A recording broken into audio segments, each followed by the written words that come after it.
नमस्कार, स्वागत है आपका 18 आवर्स स्वदेश पर। आप देख रहे हैं हमारा क्लोजिंग मार्केट का शो क्लोजिंग कॉल। आपके साथ मैं हूं अभिषेक सत्यव्रतम और मेरे साथ हैं मेरे सहयोगी शरद दुबे। बाजार ने आज पूरा का पूरा दिन एक सीमित रेंज में निकाल दिया। निफ्टी पर ना तो 25,400 टूटा, ना तो 25,500 पार हुआ। निफ्टी बैंक की बात करें तो वहां पर भी हम देख रहे हैं कि रेंज काफी सीमित है। 300 पॉइंट की रेंज है 56,000 के इंडेक्स पर, और डाइवर्जन साफ है आईसीसी बैंक और एचडीएफसी बैंक के शेयर में। इसके चलते निफ्टी बैंक में भी अब देख रहे हैं कोई खास मूव है नहीं। हालांकि स्टॉक स्पेसिफिक एक्शन हो रहा है, लेकिन एक्शन ज्यादा है आज एफएमसीजी शेयरों में, क्योंकि उनके अपडेट्स अच्छे आए थे क्वार्टरली।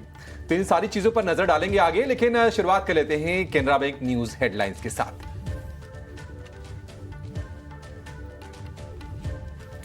ट्रेड डील से पहले बाजार में दायरे में कारोबार। निफ्टी 25,450 के पास सपाट। निफ्टी बैंक में 100 अंकों की गिरावट 56,900 के करीब। मेटल्स, आईटी और पीएसयू शेयरों में दबाव। ग्लोबल बाजारों से कमजोर की संकेत। डाउ फ्यूचर्स 100 अंक और नैस्डैक फ्यूचर्स 125 अंक लुढ़का। यूरोपीय बाजार की सुस्त शुरुआत। एफएमसीजी शेयरों में लगातार तीसरे दिन रौनक। नेस्ले, टाटा कंज्यूमर और एचयूएल 1.5 से 3% चढ़कर निफ्टी के टॉप गेनर। वहीं आईटीसी, इमामी, डाबर और गोदरेज कंज्यूमर्स में 1 से 6% का उछाल।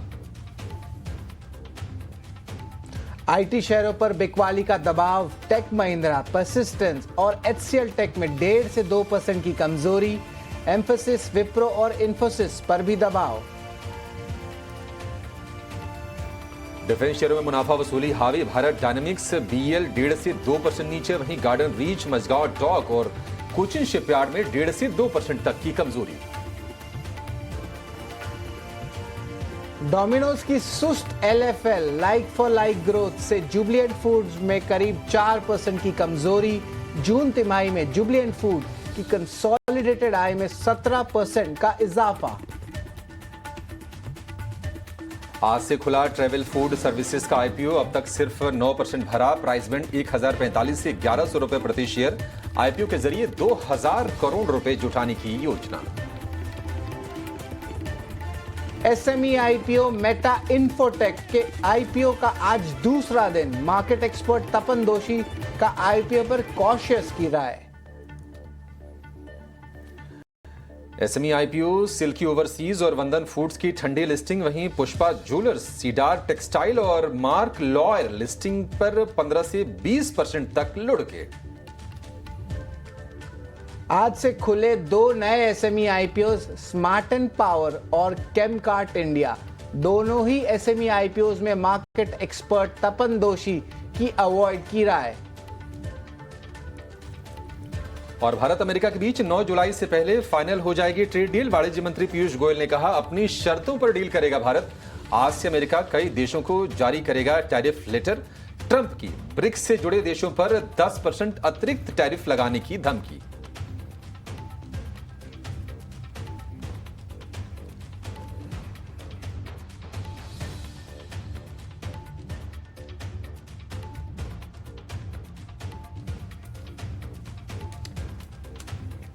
क्लोजिंग कॉल में आपका स्वागत है। और ऑफ कोर्स देखा जाए तो बाजार कंसोलिडेशन पे है। अब लगातार ये 7वां सेशन कहेंगे कि बाजार में कंसोलिडेशन देखने मिल रहा है। बाजार जो है रेंज बाउंड पे और बहुत छोटा रेंज पे जो है आप देख रहे हैं ट्रेड कर रहा है।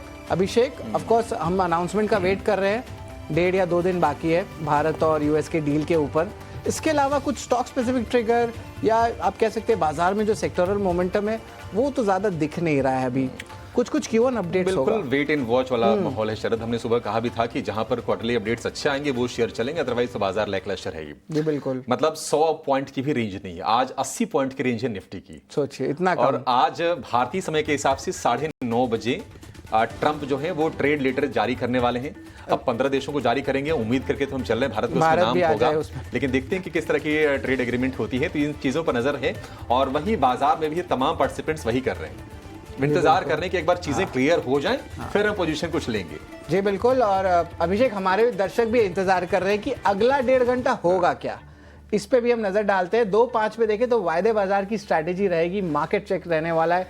2:10 पे अहम क्लोजिंग ट्रेड्स रहेंगे। ऐसे ठंडे बाजार में भी कहां पे कमाई के मौके बनते हैं वो हम आपके सामने लेके आएंगे। और 2:40 पे बात करें तो शानदार ऑप्शंस के चैंपियन रहने वाले, जहाँ पे ऑप्शंस के कहाँ पे रणनीति बनती है वहाँ पे हम फोकस करेंगे, जहाँ पे आपके कमाई पे जो है ध्यान दिया जाएगा। मार्केट्स है 3, जहाँ पे हम जो है important stock specific news flows आपको बताएंगे। मार्केट मूविंग ही रहने वाले हैं, खासकर की क्यू अपडेट्स पे भी हमारी नज़र जो है पैनी लगी हुई है। 3:10 पे BTST STVT ट्रेड्स, ये अहम कॉल्स रहने वाले हैं। और 3:20 पे बात करें तो इवेंट्स टू वॉच रहने वाला है। ये तो ऑन द शो की बात हुई कि इस पूरे शो में जो है हमें क्या क्या एलिमेंट्स पे फोकस रहेगा, लेकिन कुछ सरप्राइज एलिमेंट्स भी है जो हम आपको बताएंगे जिस तरह शो आगे बढ़ेगा। लेकिन बाजार की क्या बड़ी बात है, इस पे नज़र डालते हैं। दायरे में बाजार है। निफ्टी की अगर लेवल्स की बात करें तो 25,450 के लेवल्स के पास सपाट है, कुछ चेंज ज़्यादा नहीं हुआ है सुबह के ट्रेडिंग सेशन से। वही बैंक निफ्टी की बात करें तो 56,950 लेवल्स के पास है और 100 अंक कमज़ोर है, लेकिन फिर भी एक बहुत छोटा रेंज में दोनों ही आपके बेंचमार्क इंडिसेस फंसे हुए हैं। एफएमसीजी की बात करें तो लगातार तीसरे दिन यहाँ पे तेजी देखने मिल रहा है। Q1 अपडेट्स में स्ट्रेंथ आ रही है। HUL, गोदरेज कंज्यूमर, ये सारे स्टॉक्स में जो है एक अच्छी मोमेंटम भी आई है। अब दिग्गज कंपनी रिलायंस इंडस्ट्रीज, जिनका वेटेज भी हैवी है निफ्टी में, यहाँ पे खरीदारी देखने मिल रही है। शेयर लगभग 1% ऊपर है। हालांकि IT शेयर्स की बात करें तो यहाँ पे दबाव देखने मिल रहा है। टेक महिंद्रा करीब 2% नीचे है। अब याद रखिएगा IT सेगमेंट जो है फोकस में रहेगा, जैसे कि 10 तारीख से TCS के नतीजे आने वाले हैं। तो बाजार में तो जो है हमने बड़ी बातें भी कह दी, लेकिन बिग बजर्स क्या हैं अभिषेक? यहाँ पे आपको कौन से स्टॉक्स लग रहे हैं जो आपने कहा था कि सिर्फ स्टॉक स्पेसिफिक ही मार्केट रहा है? बिल्कुल वही साफ साफ है शरद। देखिए जहां पर भी अपडेट अच्छे आए हैं ना वो शेयर चल रहे हैं, जहां कमजोर है वो शेयर गिर रहे हैं। तो बिग बाजार्स की लिस्ट में भी आज हम वही शेयर चुन के लेकर आए हैं। आज देखिए अपडेट अच्छे आए थे गोदरेज कंज्यूमर प्राइवेट लिमिटेड के, डाबर के, HUL के, और ये तीनों के तीनों शेयर हम देख रहे हैं कि अच्छी मजबूती के साथ कारोबार कर रहे हैं। और गोदरेज कंज्यूमर तो वायदा का सबसे ज्यादा चढ़ने वाला शेयर है, करीब 6% के आसपास का उछाल हम गोदरेज कंज्यूमर के शेयर में देख रहे हैं। और 4% ऊपर डाबर है। HUL आज हम देख रहे हैं कि निफ्टी को लीड कर रहा है 3% के गेंस के साथ, तो ये शेयर चल रहे हैं। बिजनेस अपडेट कमजोर आए थे जुबिलेंट फूड के, LFL यानी कि लाइक फॉर लाइक ग्रोथ जो थी अनुमान से कमाई थी, इसके चलते जुबिलेंट फूड के शेयर पर हम प्रेशर देख रहे हैं और जो गिरावट है 2 से 2.5% के आसपास की जुबिलेंट फूड के शेयर में आ रही है। Q1 अपडेट आए हैं इन्फो एज के यानी कि नौकरी.com के, और नौकरी.com की जो Q1 में जो बिलिंग है वो 35% गिरी है और इसके चलते हम देख रहे हैं कि इन्फो एज पर भी दबाव है। आज ये शेयर 3.5-4% की गिरावट के साथ कारोबार कर रहा है और डे लो पर आपको फिलहाल ये शेयर दिखेगा। इसके पहले हमने महीने भर तक ऑलमोस्ट एक रेंज में कारोबार करते हुए देखा था इन्फो एज को। लेकिन कमजोर business update Equitas small finance bank के भी आए थे, इसके चलते ये शेयर भी आज हम देख रहे हैं कि गिरावट का शिकार हो रहा है और थोड़ा मोड़ा नहीं 6% गिर के दिन के निचले स्तर के आसपास इक्विटास स्मॉल फाइनेंस बैंक का आपको शेयर दिखेगा। एक शेयर जिस पर ब्रोकरेज की रिपोर्ट आई है उसके चलते हम देख रहे हैं कि ये शेयर चल रहा है और वो है पेट्रोनेट LNG का। हालांकि तेजी बहुत ज्यादा नहीं है, 2% ऊपर हम देख रहे हैं कि पेट्रो LNG का शेयर कारोबार कर रहा है। और पेट्रो LNG के साथ साथ ऑयल एंड गैस बास्केट में हम देख रहे हैं कि OMC में IOC, BPCL, HPCL ये तमाम शेयर आज कारोबार करते हुए आपको दिखाई देंगे। तो जहां पर खबरें हैं वहां पर एक्शन है, अदरवाइज बाकी जो बाजार है एक रेंज बाउंड है, वेटेज वॉच वाले मूड में है। और अमेरिका और भारत के बीच में जो ट्रेड डील होने वाली है, अब इनफैक्ट हो चुकी होगी, अब तो वहां से डेलीगेशन हमारा लौट आया है। अब इंतजार है कि अमेरिका की तरफ से क्या अनाउंसमेंट आता है टैरिफ को लेकर, टैक्सेस को लेकर, और उसके अलावा 10 तारीख को TCS के नतीजे आ जाएंगे, तिमाही नतीजे, उस पर बाजार का पूरा शरद फोकस दिख रहा है। ये बिल्कुल अब अर्निंग स्पेसिफिक जो है धीरे धीरे करके बाजार का फोकस आ रहा है। ऑपरेशनल अपडेट्स भी जो है धीरे धीरे अब्जॉर्ब हो रहे हैं और ये हम आपको स्क्रीन पे भी दिखा रहे हैं। लेकिन अभिषेक, बाजार का ट्रेड सेटअप कैसा लग रहा है? अभी वेट एंड वॉच रहेगा, ट्रेड लाइट रहेगा, क्या क्या इंपॉर्टेंट चीज लग रहा है आपको? शरद देखिए पूरी तरह से कंसोलिडेशन, जैसा कि आप बोल रहे थे कि 7 दिन से कंसोलिडेशन हो रहा है, पिछला पूरा हफ्ता हमने निकाल दिया। आज जो शुरुआत हुई मतलब 30 अंक 40 अंक इस तरह की शुरुआत में जो रेंज थी, थोड़ा सा रेंज बढ़ा हुआ, 80 पॉइंट की रेंज है निफ्टी की। निफ्टी बैंक की बात करें तो वो भी कंसोलिडेट हो रहा है, करीब 300 पॉइंट की रेंज है। और आज सेक्टर्स बंटे हुए हैं। IT से हम देख रहे हैं कि दबाव है और क्योंकि कहीं ना कहीं अमेरिका US के ट्रेड डील से लिंक्ड है ये। मेटल प्रेशर में है, ग्लोबल लिंक जिसका भी है, और फार्मा का भी हम देख रहे हैं कि अमेरिका से ही कुछ अगर ट्रेड डील को लेकर नकारात्मक खबरें आती हैं तो इस पर प्रेशर बनेगा। तो ये थोड़ा सा कॉशियस अप्रोच वहां पर है, थोड़ी नरमी पर कारोबार हो रहा है। बाजार के लिए जो सपोर्ट करने वाला जो सेगमेंट है ना, एकमात्र अगर हम लीडर कहें आज के सत्र में, तो वह है एफएमसीजी। 1.5% के मूव्स इंडेक्स के लेवल पर हैं। बाकी हम चर्चा कर ही रहे थे कि डाबर, गोदरेज कंज्यूमर या फिर एचयूएल वगैरह ये तमाम शेयर चल रहे हैं। अगर आप ग्लोबल सेटअप की बात करें तो डाउ फ्यूचर में 100 अंकों की नरमी है। यूरोप में जो शुरुआत हुई है थोड़ी मिक्स्ड हुई है। निफ्टी पर आज 25,400, मतलब ये बढ़िया सपोर्ट था। इसके बाद पिछले हफ्ते भी कर रहे थे, वो ब्रेक हुआ नहीं, और 25,500 पार नहीं हो पाया है। अब इंडेक्स में जो ट्रेड करने के मौके हैं, जो मेरे हिसाब से ऐसा लग रहा है शरद की कोई ना कोई बड़ा अपडेट चाहिए। अब अमेरिका और भारत की ट्रेड डील ही आएगी, इसके बाद ही कोई हम मूव देखेंगे ऊपर के साइड में या फिर नीचे के साइड में। तब तक तो साइडवेज बाजार लग रहा है, और स्टॉक स्पेसिफिक ही कमाई के मौके बन रहे हैं। सपोर्ट रेंज वही है जो हमने सुबह जो चर्चा की थी कि 25,400 से लेकर 300 की सपोर्ट रेंज है। हमने देखा कि वो ब्रेक नहीं हुई, और हमने कहा था कि 25,500 से लेकर 25,600 की रेजिस्टेंस की रेंज है। आज 25,500 पार नहीं हुआ और 400 टूटा नहीं, तो बिल्कुल उसी के बीच में फंस के बाजार रह गया है। निफ्टी बैंक की अगर बात करें, 300 अंकों की रेंज है। 12 में से 6 शेयर मजबूत हैं, 6 शेयर कमजोर हैं, और उन 6 में भी जो बंटवारा है ना, तेजी में के साइड में हम देख रहे हैं कि एचडीएफसी बैंक और आईसीसी बैंक दोनों के दोनों में आज डाइवर्जन फिर से दिख रहा है। अगर ये दोनों दो दिशा में चलते हैं ना, तो फिर निफ्टी बैंक फंस कर रह जाता है। दिक्कत ये है, एक का वेटेज 29% है, एक का वेटेज करीब 25% है। बिल्कुल, ये वेटेज का खेल बड़ा बुरा है शरद, ये बदलना चाहिए। अब वो क्या होगा पता नहीं, लेकिन क्या है कि डाइवर्जेंस रहता है तो फिर बाजार को भी कोई सिग्नल समझ में नहीं आता। हम तो रेगुलेटर से भी कहेंगे, हम दरख्वास्त करेंगे जो रेगुलेटर से कि नहीं इस वेटेज को गेम को, अदरवाइज क्या होना, फिर ये जेन स्ट्रीट वाली जैसी जो घटनाएं हो रही है ना, फिर वो गेम करना इजी हो जाता है। जी बिल्कुल, प्रेडिक्ट करना बहुत इजी हो जाता है। फिर आप स्टॉक में बाई करते हैं, फिर ऑप्शंस में सेल करते हैं, फिर तो कितना क्लियर कट हो जाता है। रिटेल फंस भी जाते हैं, रिटेल फंस रहा है। एचएफटीज, एल्गोज जो है एनीवेज हमेशा पावर रहने वाला है उनका। तो कैपिंग करनी चाहिए कि मैक्सिमम 15% या मैक्सिमम 20% किसी एक स्टॉक का वेटेज, इससे ज्यादा नहीं होना चाहिए। अब ये दो स्टॉक मिलकर अगर 50-55% कमांड करेंगे तो फिर तो बड़ी दिक्कत की बात है। एसबीआई एक और कंट्रीब्यूटर बड़ा है, लेकिन 800 रुपए वाला जो लेवल है, मतलब उसके आसपास से एसबीआई हिल भी नहीं रहा है। 10-15 रुपए ऊपर, 10-15 रुपए नीचे, यही कारोबार हो रहा है। और निफ्टी बैंक की अगर हम अभी आज के लिए अगर हम सपोर्ट्स की बात करें तो 56,800 और उसके बाद 56,500, ये दो सपोर्ट लेवल हैं। रेजिस्टेंस की बात करें तो इमीडिएट रेजिस्टेंस है 57,200 का और 57,500 सिर्फ आज के लिए। ये फिर एप्लीकेबल फॉर टुडे ओनली। ये दोनों सपोर्ट और रेजिस्टेंस के लेवल जो निफ्टी बैंक के बताए गए हैं। लेकिन चलिए अपने एक्सपर्ट्स के पास चलेंगे और उनसे समझते हैं कि बाजार में उन्हें किस तरह की दिशा दिख रही है। हमारे साथ जुड़ गए हैं निमेश ठाकर हैं और हरीश जुझारे हैं। निमेश जी, हरीश जी, आप दोनों का बहुत शुक्रिया, स्वागत है AT स्वदेश पर। हरीश भाई, शुरुआत आपसे करना चाहेंगे। पूरी तरह से रेंज बाउंड मार्केट, क्या कोई आप ट्रेड लेने की सलाह देंगे?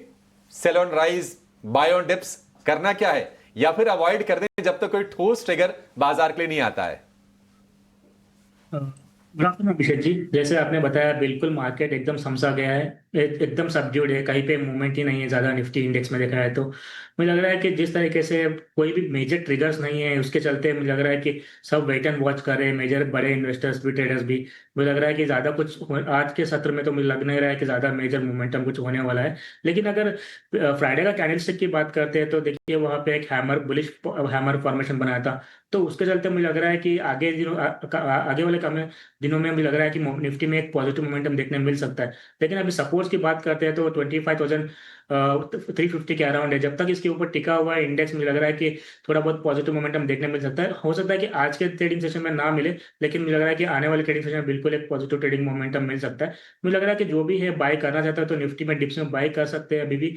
और मुझे लग रहा है कि स्टॉप लॉस मेंटेन करना चाहिए 25,350 का। तो उसके बाद मुझे लग रहा है कि ऊपर की ओर चांसेस है कि 25,600 से 650 का लेवल्स देखने मिल सकते हैं निफ्टी में। और वेरस बैंक निफ्टी की बात करते हैं, बैंक निफ्टी में ऐसा कुछ मेजर ट्रेंड नहीं है, एकदम साइडवेज है। मुझे लग रहा है कि वो बैंक निफ्टी को थोड़ा अवॉइड करना चाहिए कुछ टाइम पीरियड के लिए। मुझे लग रहा है कि और थोड़ा कंसोलिडेशन हो सकता है बैंक निफ्टी में। और स्टॉक स्पेसिफिक की बात करते हैं, स्टॉक्स में भी एकदम चुनिंदा स्टॉक्स में ही मोमेंटम है आज के दिन देखा है तो। ज्यादा ओवर ब्रॉडर मार्केट भी ज्यादा पॉजिटिव ट्रेंड नहीं दिखाई दे रहा है। लग रहा है उसमें से दो स्टॉक्स मेरे रडार पे है। एक पहला स्टॉक है डिक्सन टेक्नोलॉजीज, अगर डिक्सन टेक्नोलॉजीज में देखा जाए तो लास्ट कुछ दिनों से रिकवरी देखने मिल रहा था। आज के ट्रेडिंग सेशन में मेजर मूविंग एवरेज सारे क्रॉस कर चुका है और आज सस्टेन भी कर रहा है उस मूविंग एवरेज के ऊपर। 200 है वो 50 100। तो मुझे लग रहा है कि यहाँ पे मोमेंटम बिल्टअप हो रहा है डिक्सन में, और मुझे लग रहा है कि शॉर्ट टर्म में इसमें ट्रेड कर सकते हैं। और ऊपर का टारगेट मुझे लग रहा है कि 16,000 से लेकर 16,200 तक डिक्सन टेक्नोलॉजी में मूवमेंट देखने मिल सकता है। और किसी को बाय करना है तो करंट लेवल्स पे मैं रेकमेंड करूंगा बाय करने के लिए। और स्टॉप लॉस मेंटेन करेंगे 15,000 का, और ऊपर 16,000 से लेकर 16,200 का टारगेट बनेंगे डिक्सन टेक्नोलॉजीज। दूसरा स्टॉक है जियो फाइनेंस। देखिए जियो फाइनेंस लास्ट 3 दिनों से थोड़ा कंसोलिडेशन से प्रॉफिट बुकिंग देखने मिल रहा था, फिर से आज एक बार मोमेंटम बिल्टअप हो रहा है जियो फाइनेंस में। मुझे लग रहा है कि इसका तेजी कंटिन्यूएशन है आगे भी, और ऊपर लग रहा है कि मुझे 348 लेवल तक देखने मिल सकता है, वहां पे एक रेजिस्टेंस है। तो वहां तक के लिए बिल्कुल ट्रेडिंग बेट के लिए बाइंग कर सकते हैं जियो फाइनेंस में। और स्टॉप लॉस मेंटेन करना चाहिए 319 लेवल्स पे जियो फाइनेंस। बिल्कुल हरीश के पिक्स हैं, तो जियो फाइनेंशियल सर्विसेज पे भी नज़र रखेगा। टारगेट प्राइस 348 का, स्टॉप लॉस 319 रुपीज़ का है। लेकिन निमेश, आपके क्या रहेंगे क्लोजिंग कॉल्स? अरे गुड आफ्टरनून। देखिए मार्केट में दो पिक है मेरी और दोनों बाई साइड है। एफएमसीजी और आईटी सेक्टर से अगर आप देखें तो ये मार्केट के अंदर जो हिस्ट्री इंडिकेट करती है वो एफएमसीजी, फार्मा और आईटी, ये तीन सेक्टर जुलाई में अच्छा करेंगे, ऐसा एक हिस्ट्री जो है वो इंडिकेट कर रही है। आज के सेशन में जिस तरह से हम लोग निफ्टी एफएमसीजी इंडेक्स देख रहे हैं, एक अच्छा ट्रेंड रिवर्सल देखने को मिल रहा है। और मेरा मानना है कि अगर ये ट्रेंड रिवर्सल सस्टेन होता है तो यहाँ से और 1500 से 2000 पॉइंट्स की रैली निफ्टी एफएमसीजी इंडेक्स में देखने को मिलेगी। यानी 57,300 57,500 के लेवल निफ्टी एफएमसीजी इंडेक्स में देखने को मिलेंगे।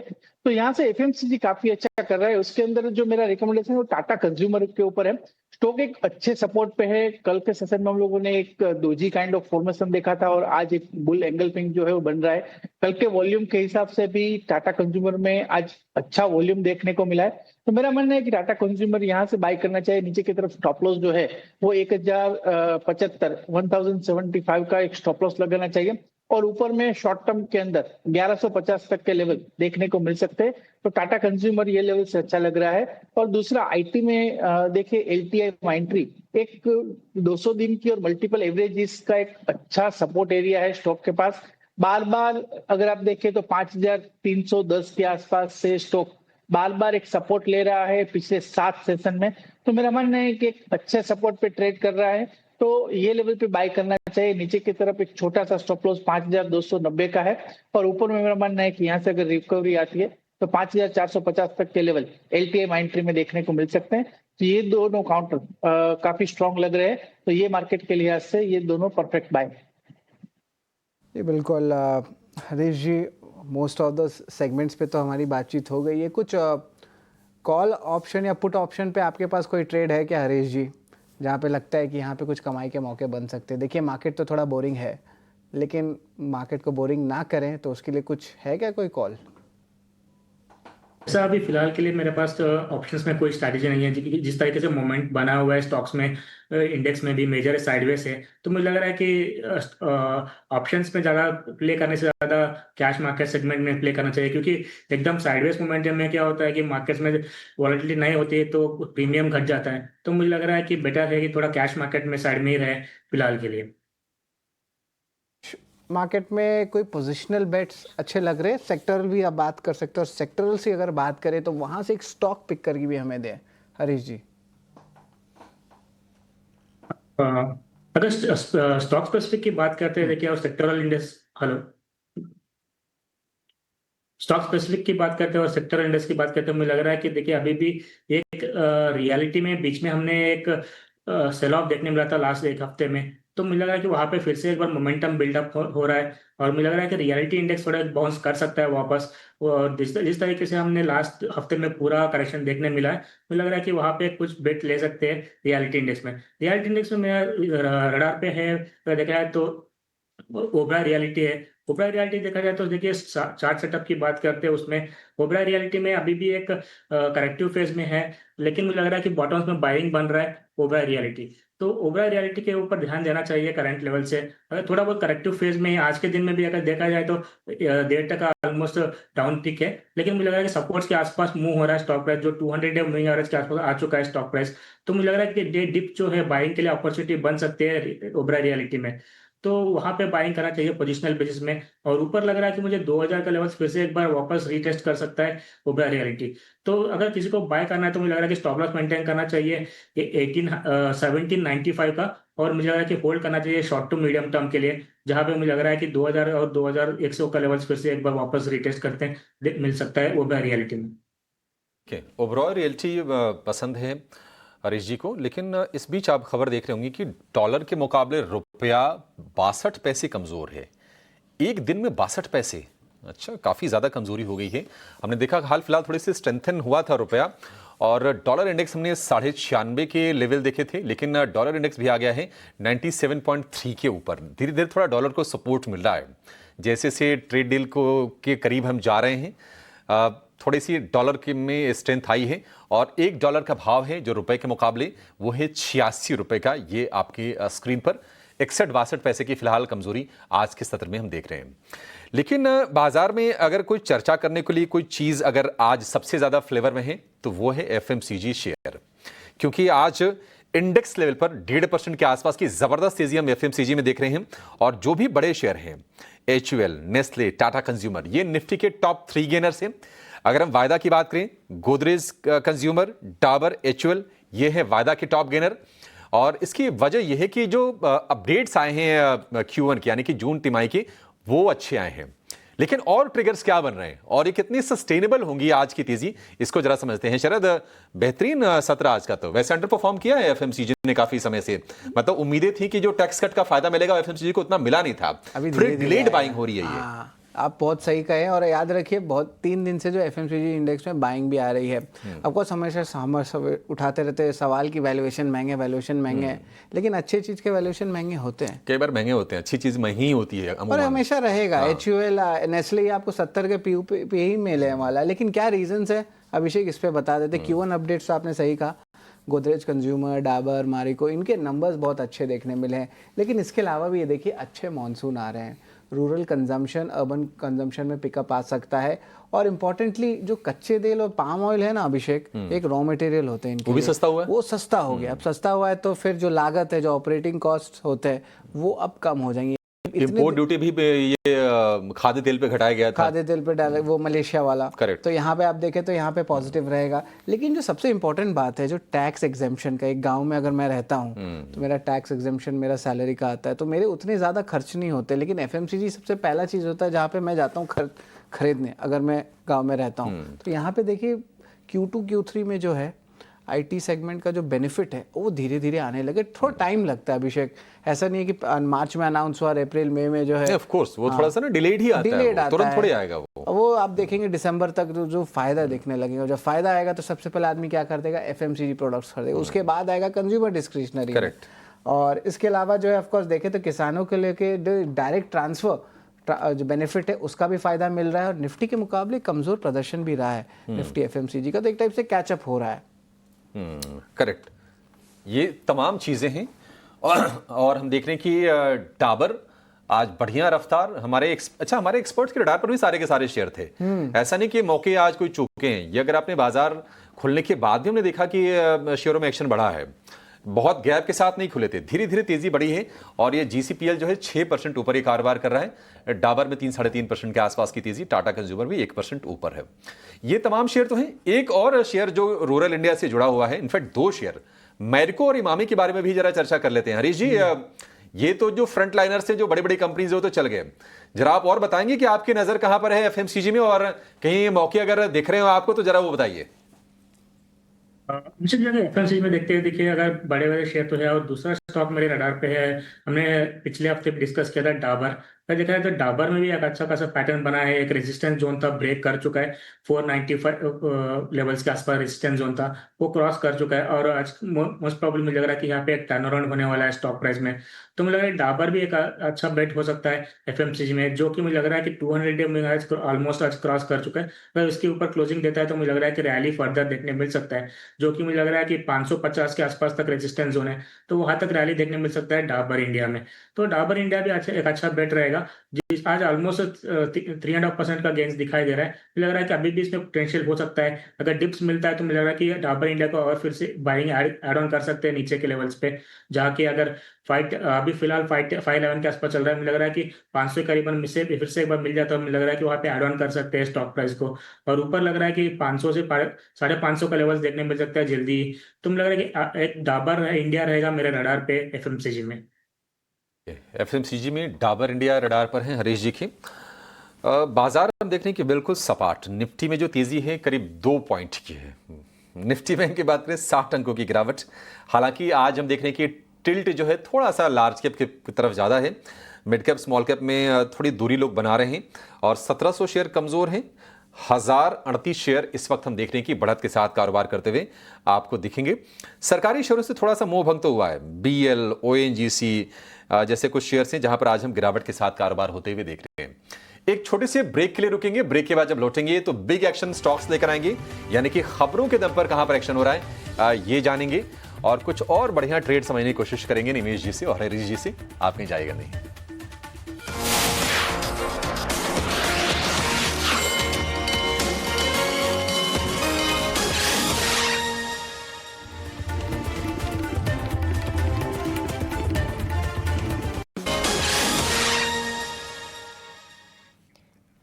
ब्रेक के बाद आपका स्वागत है। आप देख रहे हैं क्लोजिंग कॉल्स, और सबसे पहले बाजार पर नजर डाल लेते हैं। ज्यादा कुछ एक्शन इंडेक्स लेवल पर आज के सत्र में नहीं दिखा। निफ्टी 25,450 के आसपास कारोबार करता हुआ बिल्कुल भी एक्शन इंडेक्स लेवल पर नहीं है, केवल 2 अंकों की तेजी। निफ्टी बैंक करीब 60 अंकों की गिरावट के साथ कारोबार करता हुआ। हमारे 2 मेहमान ऑलरेडी हमारे साथ जुड़े हुए हैं, निमेश और हरीश, लेकिन मेटल सेक्टर पर चर्चा करना चाहते हैं। करीब आधे % से ज्यादा की गिरावट इस सेक्टर में दिखी है। सबसे बड़ा गिरावट वाला सेक्टोरल इंडेक्स भी है आज के सत्र में। नैल्को 2% से ज्यादा फिसलकर निफ्टी मेटल इंडेक्स के सबसे बड़े लूजर्स में शामिल। हिंदुस्तान जिंक, सेल, हिंडाल्को सभी स्टॉक्स में आज के सत्र में गिरावट दिखी है। हरीश, क्या राय होगी आपकी मेटल सेक्टर पर, और गिरावट के बाद अब चार्ट्स पर आपका क्या व्यू रहेगा इन सभी स्टॉक्स पर? अगर मेटल सेक्टर्स की चार्ट देखते हैं, देखिए पिछले हफ्ते में एक रैली देखने मिला था मेटल्स में, तो उसके बाद हमें थोड़ा बहुत प्रॉफिट बुकिंग देखने मिल रहा है। मुझे लग रहा है कि इसका अभी भी मोमेंटम बाकी है, जो भी है मुझे लग रहा है कि एक करेक्टिव फेज ही है मेटल सेक्टर में। तो मेटल स्टॉक्स और कंटिन्यू हो सकते हैं आगे जाके, लेकिन अगर स्टॉक स्पेसिफिक होना चाहिए थोड़ा बहुत जैसे देखा है, तो मुझे लग रहा है कि जेएसडब्ल्यू स्टील है, जो एक ट्रायंगल पैटर्न के ब्रेकआउट पे निकल के आ चुका है पिछले हफ्ते में, आज रिटेस्ट कर रहा है। मुझे लग रहा है जेएसडब्ल्यू स्टील में एक मोमेंटम फिर से बन सकती है, क्योंकि जो ट्रायंगल पैटर्न का ब्रेकआउट दिया हुआ है स्टॉक में, मुझे लग रहा है कि आगे जाके 1080 तक का लेवल्स देखने मिल सकता है, और उसके ऊपर निकलता है तो स्टॉक प्राइस एक नया ऑल टाइम हाई भी टेस्ट कर सकता है।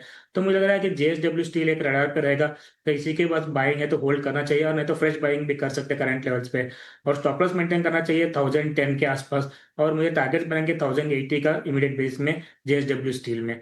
अगर दूसरा स्टॉक देखते हैं, टाटा स्टील की बात करते हैं, टाटा स्टील में भी एक रैली देखने मिली थी, वहां से करेक्शन आ रहा है, तो मुझे लग रहा है कि टाटा स्टील भी ऑलमोस्ट सपोर्ट्स के पास आ चुका है फिर से एक बार। 160 के अराउंड सपोर्ट जोन था ऑलमोस्ट, मुझे लग रहा है कि वो रीटेस्ट करके बाउंस बैक हो रहा है। मुझे लग रहा है कि टाटा स्टील में भी बाइंग में मेरा रिकमेंडेशन रहेगा, अगर किसी के पास बाइंग है तो होल्ड करना चाहिए। और मुझे लग रहा है कि करंट लेवल से भी मुझे लग रहा है कि ऊपर की ओर रेजिस्टेंस जोन है 175 के अराउंड, वो लेवल से बिल्कुल टेस्ट कर सकते हैं कुछ टाइम पीरियड में। तो मुझे लग रहा है कि टाटा स्टील और जेएसडब्ल्यू स्टील 2 स्टॉक्स रहेंगे रडार पे बाइंग के लिए मेटल्स इंडेक्स में। नजरिया मेटल सेक्टर के कुछ स्टॉक्स जेएसडब्ल्यू स्टील पर खरीदारी की राय 1080 तक के लेवल्स नजर आ सकते हैं, और इसके अलावा टाटा स्टील स्टॉक पर भी हरीश ने खरीदारी की राय दी है। तो स्टील सेक्टर से दो स्टॉक्स पॉजिटिव मोमेंटम यहां पर नजर आ सकता है। लेकिन इसके अलावा पेट्रोनेट एलएनजी पर नजर डालेंगे। मोतीलाल ओसवाल की रिपोर्ट आई है। स्टॉक करीब 2 से 2.5% की तेजी के साथ कारोबार करता हुआ टारगेट बढ़ाकर पहले 315 रुपए प्रति शेयर का टारगेट था, अब बढ़ाकर 410 रुपए प्रति शेयर कर दिया है। 2.25% से ज्यादा की तेजी पेट्रोनेट एलएनजी में आज के सत्र में दिखी है। निमेश, क्या राय होगी आपकी इस स्टॉक पर? एक गैप अप ओपनिंग हुआ है और स्टॉक के अंदर हम लोग एक अच्छी बाइंग विच वॉल्यूम देख रहे हैं। बट मेरा मानना है कि जिस तरह से 200 डेज और 100 डेज की रेजिस्टेंस एरिया जो है वो 310 के आसपास जो है वो बन रही है, तो थोड़ा वेट एंड वॉच करना चाहिए। आज के दिन में ऑलरेडी स्टॉक 2.5% प्लस हो चुका है। अगर 310 के ऊपर ब्रेकआउट आता है और सस्टेन होता है, then and only we can expect some good move. तो फिलहाल मेरा व्यू है थोड़ा कोशिश रही, अभी ये लेवल पे एंट्री लेने की जरूरत नहीं है। आइदर आप ब्रेकआउट पे एंट्री लीजिए 310 के ऊपर, और अदरवाइज नीचे की तरफ अगर 280 के आसपास आता है तो एक अच्छा सपोर्ट एरिया है, तो वहां पर आप बाय कर सकते हैं। तो फिलहाल मेरा एवॉइड करने का राय है, 310 के ऊपर निकल रहा है तो हम लोग बाय करेंगे। पेट्रोनेट एलएनजी पे जो है इंपॉर्टेंट लेवल्स पे जो है ज़रूर नज़र रहने वाली है। लेकिन श्रीकांत जी ज़रा बताएं अपनी टेक्निकल पिक्स। ये ठीक है? Is this okay? हाँ श्रीकांत जी, ज़रा अपने टेक्निकल पिक्स बताएं। बिल्कुल। तो देखिए यहाँ पे इस मार्केट में वैसे देखा जाए तो काफी एक रेंज बाउंड एक्टिविटी हम देख रहे हैं, और ऐसे मार्केट में वैसे देखा जाए तो उन्हीं स्टॉक्स को चूज करना चाहिए जहाँ पे थोड़ा सा परफॉर्मेंस कंटिन्यू हो रहा है सिंस लास्ट 4-5 डेज। स्पेसिफिकली हमें अपोलो हॉस्पिटल अच्छा लग रहा है जो 7,600 के करीब ट्रेड कर रहा है। यहाँ पे हमें लग रहा है कि ये स्टॉक एक बार वापस से 7,850 7,900 तक के न्यू लेवल्स दिखा सकता है, क्योंकि हायर लोज और higher bottom sort of series बना रहा है। तो करंट लेवल से अपोलो हॉस्पिटल को खरीदे 7,600 के करीब, स्टॉप लॉस रखे 7,540 का, यानी 60 पॉइंट्स का स्टॉप लॉस रखना जरूरी है। टारगेट्स नजर आते हैं 7,800 के।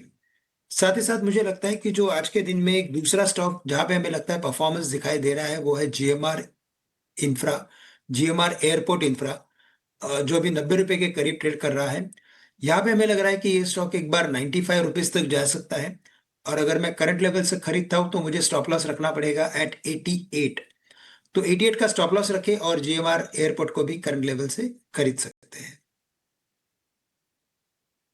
नहीं है ऑफ कोर्स। हरीश जी एक बार जो है बात कर लेते हैं रिलायंस पे। यहाँ पे देखें तो थोड़ी मोमेंटम आई है स्टॉक पे। रिलायंस पे एक बार चार्ट दिखाए एक बार डायरेक्टर साहब, तो यहाँ पे देखेंगे कि एक अच्छी मोमेंटम आई है। स्टॉक लगभग 1% ऊपर था और अभी भी जो है मेंटेन करके रखा है 1540 लेवल्स पे। निमेश एक बार रिलायंस पे एक बार आपकी क्या जो है चार्ट चेक होगी वो ज़रा बता दें। देखिए थोड़े दिन में 1-1.5 महीने में एजीएम भी आने वाला है, 2-3 अच्छे अनाउंसमेंट शायद आ सकते हैं, तो स्टॉक में अच्छी मोमेंटम आ सकती है। तो ज़रा बताएं क्या लेवल्स लग रहा है रिलायंस के लिए। देखिए रिलायंस का चार्ट स्ट्रक्चर काफी स्ट्रॉन्ग लग रहा है मुझे, और मैं 1410 रुपए से बाय रिकमेंडेशन दे रहा हूँ। मेरा मानना है कि अभी ये एक थोड़ा रेजिस्टेंस एरिया है 1550 के आसपास का, तो स्टॉक में थोड़ा कंसोलिडेशन ये लेवल पे देखने को मिल सकता है। हालांकि आज का मूव काफी स्ट्रॉन्ग है, तो 1550 के ऊपर अगर स्टॉक निकलता है तो डेफिनेटली एक मोमेंटम को प्ले कर सकते हैं। और ऑल ओवर चार्ट स्ट्रक्चर काफी स्ट्रॉन्ग है, और बायोडिफी स्ट्रेटेजी रिलायंस के अंदर रखनी चाहिए। एक रेजिस्टेंस एरिया, तो यहाँ से मैं थोड़ा अवॉइड करने के लिए देता हूँ। थोड़ा छोटा करेक्शन आ जाता है अगर 1520 के 10 के आसपास, तो एक अच्छा एंट्री पॉइंट बन सकता है। या 1550 के ऊपर निकलता है तो रिलायंस के अंदर डेफिनेटली एक मोमेंटम प्ले करने के लिए बाय करना चाहिए। ऊपर में मेरा मानना है कि 1550 के ऊपर अगर सस्टेन होता है तो 1610 तक के लेवल रिलायंस में आराम से देखने को मिल सकते हैं। तो व्यू बुलिश है रिलायंस के अंदर, 1550 के ऊपर बुलिश व्यू रहेगा मेरा। ठीक है, तो ये नजरिया रिलायंस इंडस्ट्रीज 1540 के आसपास स्टॉक कारोबार करता हुआ।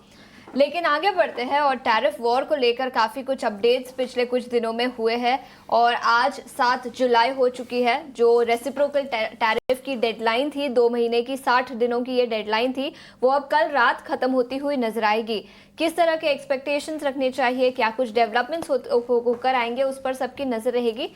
अभिषेक आप बताएं क्या कुछ निकल कर आ सकता है। आशीष 90 दिनों की डेडलाइन थी ये। हाँ। और 3 महीने पूरे हो गए अब तो। बिल्कुल। 9 जुलाई उसकी डेडलाइन थी और डोनाल्ड ट्रंप की तरफ से अपडेट आया है कि आज वो 15 देशों को चिट्ठी जारी करने वाले हैं। अमेरिका के समय के हिसाब से दिन को 12 बजे और भारत के समय के हिसाब से आज रात 9:30 बजे ये चिट्ठी जारी होने वाली है। 15 देशों में अब अगर अमेरिका के 15 बड़े ट्रेडिंग पार्टनर्स की बात करें तब तो भारत उसमें है। तो देखते हैं कि भारत का नाम उसमें होता है या नहीं होता है। पहली चीज तो ये है। दूसरी चीज ये कि अमेरिका जो डेलीगेशन गया था भारत का बातचीत करने, वहां पर अमेरिका के साथ कई दौर की बातचीत हुई है। हमारे जो चीफ ट्रेड नेगोशिएटर थे राजेश अग्रवाल, उनकी अगुवाई में हमारा प्रतिनिधिमंडल था। बाकी हमारे कई मंत्री भी गए और वो लौट आए हैं। तो ये लग रहा है कि नहीं, बातचीत अब कंप्लीट तो हो गई है। अब कितनी बातचीत हुई है, किन मुद्दों पर सहमति बनी है, इसके बारे में तो जानकारी नहीं है। हालांकि वाणिज्य मंत्री पीयूष गोयल ने कहा कि नहीं, 9 जुलाई से पहले ट्रेड डील हो जाएगी अमेरिका के साथ में। अब देखते हैं कि आज जो लिस्ट आने वाली है अमेरिका की तरफ से उसमें ऐलान होता है या नहीं होता है। किन मुद्दों पर सहमति बनी है और किन मुद्दों पर पेच है, ये एक प्रमुख चीज है जो जानने लायक है। देखिए, एग्रीकल्चर और डेयरी के मुद्दे पर सहमति नहीं बन पाने की खबरें हैं, ऐसे सूत्रों के हवाले से जानकारी आ रही है। और भारत झुकना भी नहीं चाहता क्योंकि ये दोनों के दोनों जो मुद्दे हैं, एग्रीकल्चर और डेयरी, ये छोटे किसानों से जुड़े हैं जिनकी लैंड होल्डिंग कम है, जो कम पैसे कमाते हैं। और भारत नहीं चाहता कि ऐसे लोगों के हितों से किसी तरह का समझौता किया जाए। और भारत ने पहले कहा भी था कि कृषि और डेयरी पर किसी तरह से भी झुकेंगे नहीं। इसके अलावा भारत ने अमेरिका से जो डिमांड की है कि स्टील, एल्यूमिनियम, ऑटो पार्ट्स पर वो ड्यूटी घटाए। और ये भी खबरें आई हैं कि यूएस से कुछ इंडस्ट्रियल गुड्स पर इंपोर्ट ड्यूटी घटकर 0 हो सकती है। तो ये सारी चीजें, ये अपडेट्स निकल के आ रहे हैं। हालांकि सोर्सेज के हवाले से ज्यादा हैं, देखते हैं कि क्या कुछ अल्टीमेटली निकल के आता है। अमेरिका क्या चाहता है? दरअसल अमेरिका चाहता है कि भारत जो अपने बाजार है वो अमेरिका की ऑटो कंपनीज के लिए, उनकी एग्री रिलेटेड जो कंपनीज हैं उनके लिए खोले। और मक्का, सोयाबीन जैसे जो कृषि उत्पाद हैं और टैरिफ हैं, जो डेयरी प्रोडक्ट्स हैं, उन पर टैरिफ घटाए अमेरिका।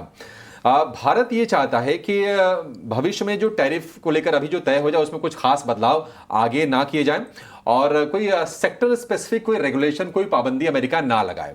साथ ही भारत ये भी चाहता है कि चीन और वियतनाम के मुकाबले टैरिफ में भारत को एडवांटेज मिले, यानी कि भारत पर उन देशों से कम टैरिफ लगाया जाए। ये भी भारत चाहता है क्योंकि मैन्युफैक्चरिंग में थोड़ा सा ना आप कह सकते हैं कि पीछे हैं, वो देश आगे हैं, टेक्नोलॉजिकली भी आगे हैं और एक्सपोर्ट के लिहाज से भी थोड़े से आगे तो जरूर है। तो भारत ये एडवांटेज चाहता है उन देशों के मुकाबले।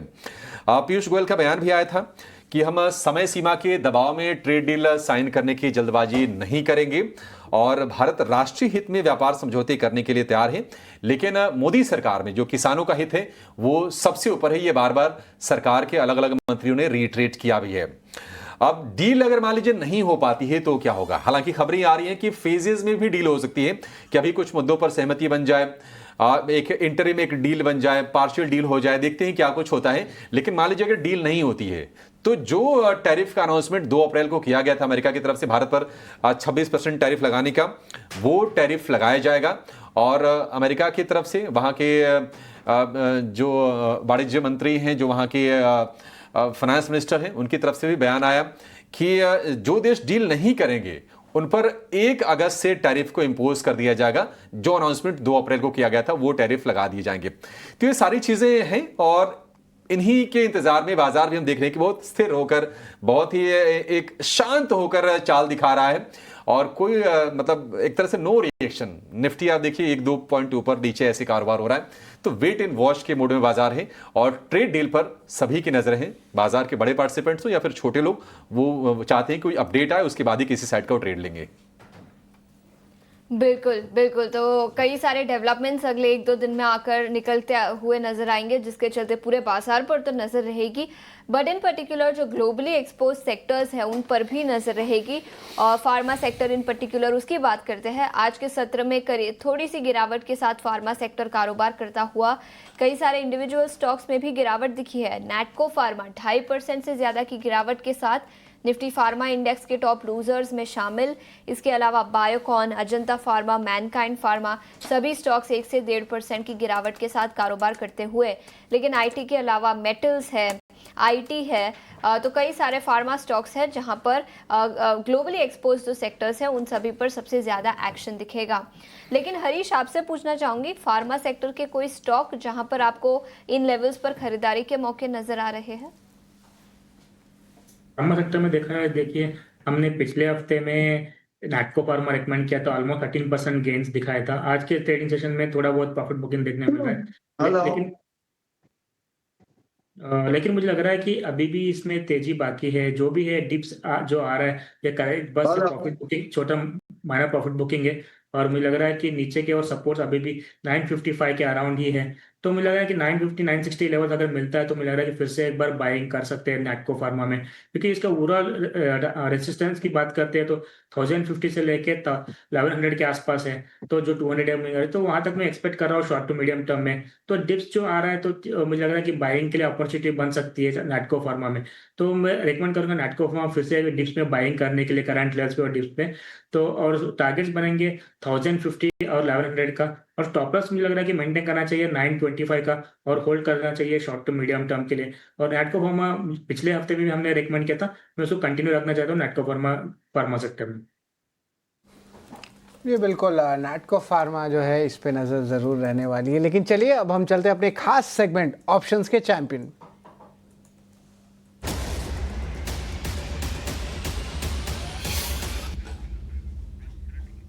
ऑप्शंस के चैंपियन में ओशो कृष्ण जुड़ रहे हैं इंडियन वन से। गुड आफ्टरनून ओशो, ज़रा अपना बताएं क्या है आपका टेक्निकल कॉल। गुड आफ्टरनून शरद। मुझे लगता है अभी भी फार्मा सेक्टर में काफी अच्छा ट्रैक्शन बना हुआ है, एंड फार्मा सेक्टर से रिलेटेड ही ऑरो फार्मा में मेरा बाइंग का व्यू है। सो ऑरो फार्मा के 1200 के कॉल ऑप्शन को खरीद के चलने की राय है। करंटली 31 के आसपास होवर कर रहा है, सो करंट लेवल्स पे बाई करें। 22 का स्टॉप लॉस मेंटेन करना है, एंड नियरली 46 के टारगेट्स हमें देखने को मिल सकते हैं। सो मैक्सिमम रिस्क इस पूरे सेटअप का नियरली 4900 का है, एंड अगर टारगेट्स आते हैं तो मैक्सिमम प्रॉफिट 8200 के आसपास देखने को मिल सकते हैं। ठीक है, अरविंदो फार्मा 1200 वाली कॉल खरीदनी है आपको 31 से 30 रुपए के भाव पर, और लक्ष्य 46 का, स्टॉप लॉस 22 का, अधिकतम मुनाफा 8250 और अधिकतम नुकसान 4950 का। ठीक है, शेयर में थोड़ा सा प्रेशर है, लेकिन ये कॉल की रणनीति ओशो आपको दे रहे हैं, तो स्टॉप लॉसेस वगैरह का आप खास ख्याल रख के ट्रेड कीजिएगा। बाजार में हम देख रहे हैं कि थोड़ा सा प्रेशर बढ़ा है। निफ्टी की जो गिरावट है 30 अंकों की है, 25,430 के आसपास, बहुत ही सीमित रेंज है। मतलब दिन भर 80 पॉइंट के रेंज में निफ्टी ने निकाल दिया। निफ्टी बैंक की बात करें तो 136 अंकों की गिरावट आज के सत्र में हो रही है। लेकिन शरद और पुलकित, आप दोनों के लिए खुशखबरी है। एक बढ़िया कैफे खुला है, और पता है किसका खुला है? कहाँ पे? कपिल शर्मा का। और कहाँ खुला? तो खैर कनाडा में है ये। अरे थोड़ा महंगा पड़ जाएगा जाते हुए। हाँ, लेकिन आप सोचिए कपिल शर्मा ने मतलब कॉमेडी करते करते फिर कैफे पे भी पहुंच गए। वाह। और ये देखिए कैप्स कैफे नाम भी रखा है इन्होंने, बड़ी खूबसूरत तस्वीरें आई हैं ये। और सभी लोग बधाइयां दे रहे हैं। नहीं, ये बहुत बढ़िया चीज लग रहा है। कैसे चेंज होती है देखिए कई बार ये शो बिजनेस में। कहाँ से आए थे? पंजाब से। हाँ। वहाँ स्टैंड अप कॉमेडी करते थे, फिर अब देखिए अब देश का सबसे फेवरेट जो सबसे महंगे टीवी स्टार हैं ये। महंगे टीवी स्टार भी हो गए हैं। और जो मतलब जानकारी है कि प्रति एपिसोड के ना ये 50 लाख रुपए चार्ज करते हैं। 50 लाख, हाँ। अब आई थिंक पूरे सीजन वाइज तो करोड़ के जो पैकेजेस होने वाले इनकी होंगे। जो नेटवर्थ है शरद, एस्टिमेटेड है कि वो 300 करोड़ के आसपास की नेटवर्थ है। बाप रे। तो क्या ही अब कहें। देखिए, और एक फॉरेन डाइवर्सिफिकेशन भी हो रहा है एसेट का। हम हाँ, बिजनेस ऐसे- चैनल हैं तो हाँ। वो एंगल भी देखिए। नेटवर्थ में इजाफा आप मान सकते हैं कि कनाडा का ये रेस्टोरेंट भी कुछ योगदान देगा।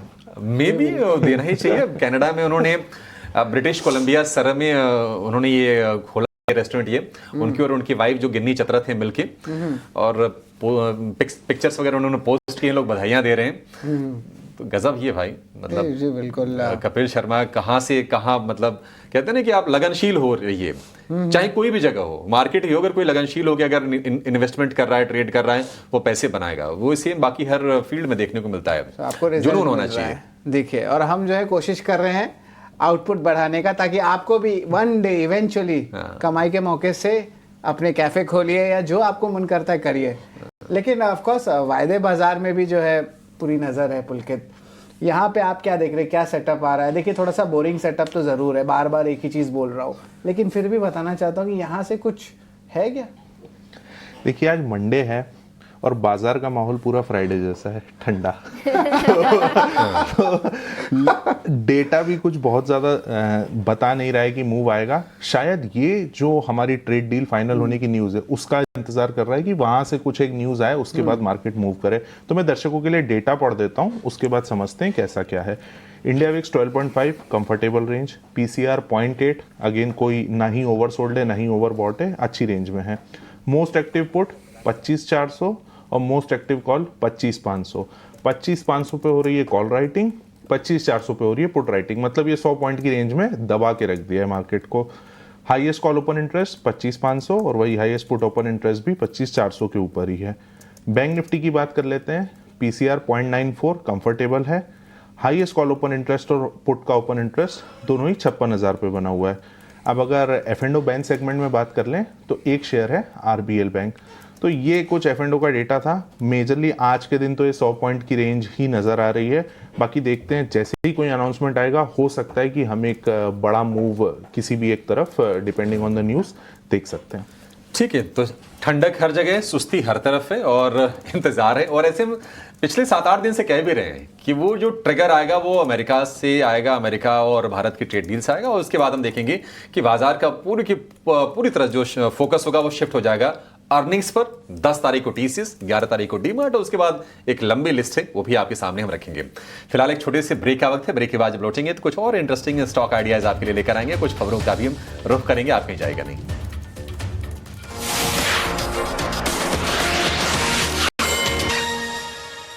ब्रेक के बाद फिर से एक बार आपका स्वागत है। और पिछले कुछ मिनटों में थोड़ी सी गिरावट इंडेक्स लेवल पर दिखी है। अब करीब 40 अंकों की गिरावट के साथ 25,425 के आसपास निफ्टी कारोबार करता हुआ, और बैंक निफ्टी भी करीब 150 अंकों की गिरावट के साथ 56,883 के आसपास, 56,880 के पास। तो पिछले कुछ मिनटों में थोड़ी सी गिरावट बढ़ती हुई नजर आ रही है। कई सारे मेहमान हमारे साथ ऑलरेडी जुड़े हुए हैं और इस बीच नीलेश जैन भी हमारे साथ जुड़ चुके हैं। नीलेश, गुड आफ्टरनून, शुक्रिया समय निकाल कर जुड़ने के लिए। सबसे पहले आपके क्लोजिंग कॉल्स कौन से होंगे, स्टॉक स्पेसिफिक आइडियाज बताएं। Very good afternoon to you. बिल्कुल, देखिए स्टॉक स्पेसिफिक यहाँ पर लॉन्ग साइड में हम फोकस करके चल रहे हैं। जिस हिसाब से मार्केट में आज के दिन थोड़ा सा कंसोलिडेशन हमें देखने को मिल रहा है। निफ्टी, बैंक निफ्टी एक रेंज में ट्रेड करते हुए नजर आ रहे हैं, हालांकि थोड़ा सा दबाव हमें जरूर देखने को मिला है ऊपरी स्तर पर स्टॉक स्पेसिफिक अट्रैक्शन काफी अच्छा हमें देखने को मिल रहा है। तो सबसे पहले खरीदने की सलाह होगी अडानी पोर्ट को। अडानी पोर्ट में पिछले 4 दिनों की गिरावट के बाद आज एक सपोर्ट लेके रिवर्सल काउंटर दिखाता हुआ नजर आ रहा है। तो यहाँ से जो पुल बैक है वो थोड़ा एक फॉलोअप मूव हमें देखने को मिल सकता है टुवर्ड्स द लेवल्स ऑफ 1480। तो 1480 तक के लेवल्स ऊपरी स्तर पर देखने को मिल सकते हैं। 1410 का स्टॉप लॉस रखना होगा। वहीं जो दूसरा स्टॉक हमने पिक किया है वो है डिलीवरी। देखिए डिलीवरी में भी काफी अच्छा मोमेंटम हम लगातार पिछले कुछ दिनों से देख रहे हैं। एक काफी अच्छा बॉटम फॉर्मेशन 240 पे बना था, उसके बाद लगातार एक हाई बॉटम फॉर्मेशन बन रहा है। काउंटर ने एक फ्रेश ब्रेकआउट हमें आज के सेशन में दिखाया है और यहाँ से एक फर्दर अपसाइड मूव इस काउंटर को 415 तक ले जा सकता है। स्टॉप लॉस रखना होगा 386 का। डिलीवरी को भी लॉन्ग करने की सलाह होगी। ठीक है, तो अदानी पोर्ट्स पर खरीदारी की राय 1480 तक के लेवल्स नजर आ सकते हैं। 1410 का स्टॉप लॉस रखने की सलाह। और इसके अलावा भी कई सारे स्टॉक्स जहां पर काफी एक्शन दिखा है। एफएमसीजी सेक्टर की तो हमने चर्चा ऑलरेडी कर दी, लेकिन इसके अलावा ऑटो सेक्टर पर भी नजर डालते हैं। आयशर मोटर्स हरे निशान में कारोबार करता हुआ अच्छी खासी तेजी यहां पर दिखी है। एक्साइड इंडस्ट्रीज, बजाज ऑटो, मदरसन सुमी, तो कई सारे स्टॉक्स जो हरे निशान में कारोबार करते हुए, हालांकि इंडेक्स लेवल पर निफ्टी ऑटो इंडेक्स हल्की सी गिरावट के साथ कारोबार करता हुआ। हरीश, क्या राय होगी आपकी ऑटो सेक्टर के इन स्टॉक्स पर, और कोई पोजिशनल ट्रेड बनेगा यहाँ पर? निफ्टी ऑटो टेक में थोड़ा बहुत साइडवेज रुझान है। अगर लास्ट कुछ दिन से देखते हैं तो नीचे लेवल से कुछ ऑटो एंसिलरी स्टॉक्स में मुझे लग रहा है कि वहाँ पे मोमेंटम बिल्टअप हो रहा है। लेकिन अगर मेजर ऑटो स्टॉक्स में देखा जाए तो चुनिंदा स्टॉक्स में ही मोमेंटम देखने मिल रहा है। जैसे कि टीवीएस हो गया, टीवीएस मोटर्स हो गया, लास्ट कुछ दिनों से देखने मिल रहा था। मुझे लग रहा है कि अभी एक फिलहाल एक स्टॉक रडार पे आया है। मुझे लग रहा है कि ऑटो सेक्टर में बजाज ऑटो, अगर बजाज ऑटो देखा है तो लास्ट कुछ दिनों से कंसोलिडेट हो रहा था। आज के ट्रेडिंग प्राइस मूवमेंट देखा है तो थोड़ा बहुत वॉल्यूम भी गेन कर रहा है। मुझे लग रहा है कि ऑटो इंडेक्स में अगर बजाज ऑटो थोड़ा बेस भी बन चुका है ऑलमोस्ट अराउंड 8330 लेवल्स के आसपास, मुझे लग रहा है कि वहां से बाउंस बैक देखने मिल सकता है, रैली भी देखने मिल सकता है। क्योंकि अगर रेजिस्टेंस की बात करते हैं तो बजाज ऑटो के लिए रेजिस्टेंस जोन है 8800 और 9000 के अराउंड आसपास है। तो मुझे लग रहा है कि बजाज ऑटो को एक देखना चाहिए करंट लेवल्स ऑफ बाइंग के लिए रुझान में। तो क्योंकि जैसे मैंने बताया 8330 के आसपास सपोर्ट जोन से उसी का स्टॉप लॉस मेंटेन करना चाहिए। और ऊपर मुझे लग रहा है कि स्टॉक में 8800 से लेकर 8900 के टारगेट्स के लिए बाइंग कर सकते हैं बजाज ऑटो के लिए। 900 तक के लिए बाइंग कर सकते हैं बजाज ऑटो को। कैस्ट्रॉल को लेकर खबर आ रही है कि मृणालिनी श्रीवास्तव 5 साल के लिए सीएफओ और डायरेक्टर नियुक्त की गई हैं। ठीक है, कुछ और अगर अपडेट आते हैं तो उस पर नजर डालेंगे, लेकिन कैस्ट्रॉल पर एक व्यू भी ले लेते हैं। मृणालिनी श्रीनिवासन, ठीक है, सीएफओ डायरेक्टर नियुक्त ये की गई हैं। कैस्ट्रॉल 200-220 यही भाव हमने काफी समय से देखा है कैस्ट्रॉल का। इस पर निमेश जी जरा व्यू दीजिए, क्या करना चाहिए कैस्ट्रॉल में अगर किसी की पोजीशन हो तो? देखिए अभी तक ये ट्रेडिंग का स्टॉक नहीं है, ये इन्वेस्टमेंट का स्टॉक है और आप मिनिमम 2 साल के लिए बाय करना चाहते हैं तो डेफिनेटली आप ले सकते हैं।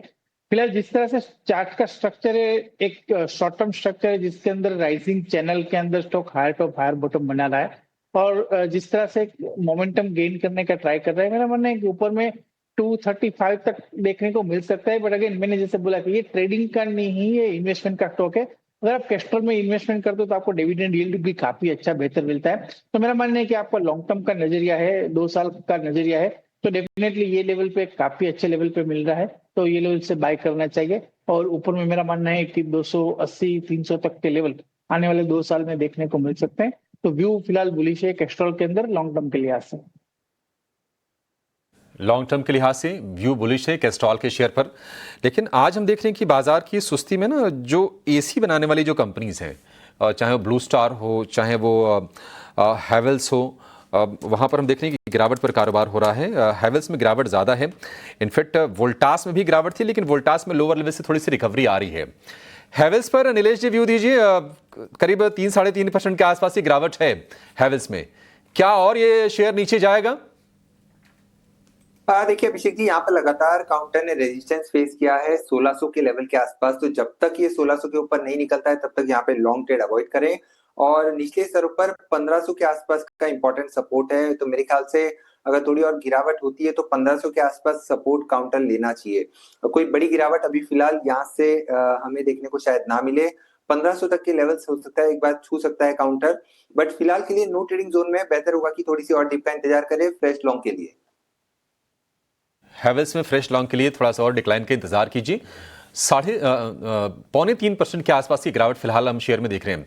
श्रीकांत जी, बायोकॉन के बारे में आपसे व्यू जानना चाहेंगे, क्योंकि बायोकॉन हमने देखा था कि 5-6 सत्र तक लगातार ये शेयर चला, आज थोड़ी सी नरमी इसमें है, फ्रेश शॉर्ट्स बन रहे हैं।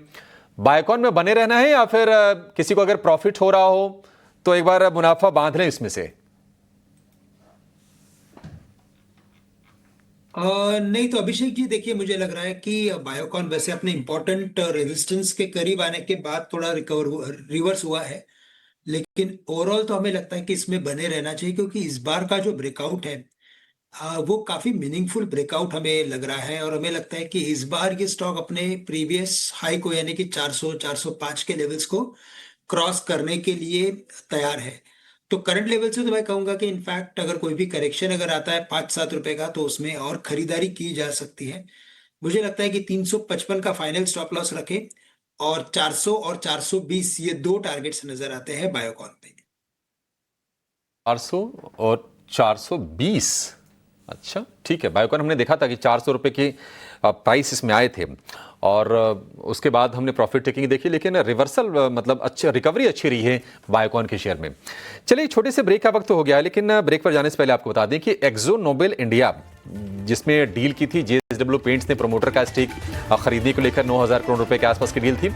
आज हम एक्जो नोबेल के शेयर में अच्छी तेजी देख रहे हैं, करीब 5% ऊपर ये शेयर कारोबार कर रहा है। आपको करना क्या चाहिए, एक छोटे से ब्रेक के बाद अपने एक्सपर्ट से हम जानेंगे।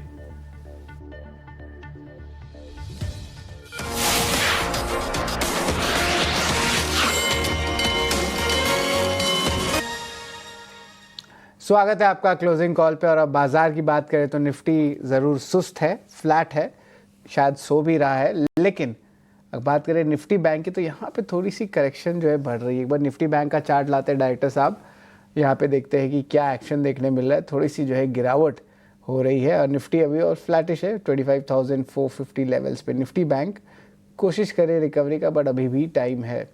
57,000 के लेवल्स के कंफर्टेबली नीचे है। विक्स में भी कोई चिंता की बात नहीं है क्योंकि कुछ एक्शन ही नहीं हो रहा है। अब चलिए श्रीकांत जी आपसे एक बार बात कर लेते हैं। यहाँ पे ऑफकोर्स देखें श्रीकांत जी तो पीएसयू बैंक्स को लेके जो है ऑफकोर्स एक लॉन्ग टर्म बेसिस पे पोजिशनली पॉजिटिव अप ट्रेंड चल रहा है। आपको कुछ अच्छा लग रहा है पीएसयू बैंकिंग स्पेस में या कुछ प्राइवेट बैंकिंग में भी है आपके पास? तो देखिए, मुझे लग रहा है कि पीएसयू बैंक्स में वैसे ट्रेंड काफी स्ट्रांग नजर आता है। वहां पे लगता है कि मोमेंटम जारी है और जारी रहेगा। स्पेसिफिकली कैनरा बैंक हमें अच्छा लग रहा है, जो 114 115 के करीब ट्रेड कर रहा है। हमें लगता है कि ये स्टॉक ग्रेजुअली एक बार 130 रुपए तक जा सकता है। तो कैनरा बैंक पे फोकस करना चाहिए। साथ ही साथ मुझे लगता है कि यूनियन बैंक ये भी ऐसा एक स्टॉक है कि जहां में तेजी अभी भी कंटिन्यू कर रही है ये पर्टिकुलर स्टॉक। और अगर इसमें तेजी बनती है तो ये स्टॉक कम से कम वापस 167 170 इसके प्रीवियस हाई तक जा सकता है। और एक स्टेट बैंक ऑफ इंडिया, यहाँ पे भी हमें लगता है कि तेजी बनेगी और ये भी स्टॉक 850 रुपए तक जा सकता है। प्राइवेट बैंक्स की अगर बात करें तो वहां पे मुझे लग रहा है कि थोड़ा एक प्रेशर बनेगा, क्योंकि ये सभी स्टॉक अपने फेयर वैल्यू के काफी नजदीक आ चुके हैं। तो अपसाइड काफी कम बचती है as compare to PSU banks. तो इसी वजह से पीएसयू बैंक्स को ज्यादा प्रेफरेंस देना चाहिए इस पर्टिकुलर करंट एक्टिविटी में। जी बिल्कुल। नीलेश आपकी भी एक बार राय लेना चाहेंगे कि ऑफकोर्स यहाँ पे देखें तो चेन्नई पेट्रोकेम यहाँ पे देखिए भारी गिरावट आई है। आज लगभग स्टॉक 4% गिरा हुआ है। यहाँ पे ऑफकोर्स देखा जाए तो कुछ सेलिंग जो है आ रही है कुछ ऑयल एंड गैस सेगमेंट्स में भी। यहाँ पे आपकी क्या राय रहेगी नीलेश? हाँ देखिए, पिछले सप्ताह यहाँ पे एक बड़ा स्पर्ट हमने फ्राइडे को देखा था। इनफैक्ट पिछले 3 दिनों से यहाँ पे एक तरफा तेजी देखने को मिली थी। तो जो फ्राइडे का स्पर्ट था उसके बाद आज हम कह सकते हैं कि थोड़ी प्रॉफिट टेकिंग हमें देखने को मिल रही है, लेकिन वॉल्यूम का पार्टिसिपेशन उतना नहीं है। तो हो सकता है कि यहाँ पे फिर से हमें काउंटर सपोर्ट लेता हुआ नजर आए। समवेयर अराउंड 720 725 का काफी अच्छा सपोर्ट है। तो थोड़ी सी गिरावट और गिरा सकती है, बट 720 725 के आसपास सपोर्ट लेके काउंटर में गोइंग फॉरवर्ड फिर से एक रिवर्सल देखने को मिल सकता है। नजरिया चेन्नई पेट्रो और इसके अलावा कई सारे स्टॉक्स पर हमने चर्चा की, लेकिन 3 बज चुके हैं और हमारे खास सेगमेंट का समय हो चुका है मार्केट से 3।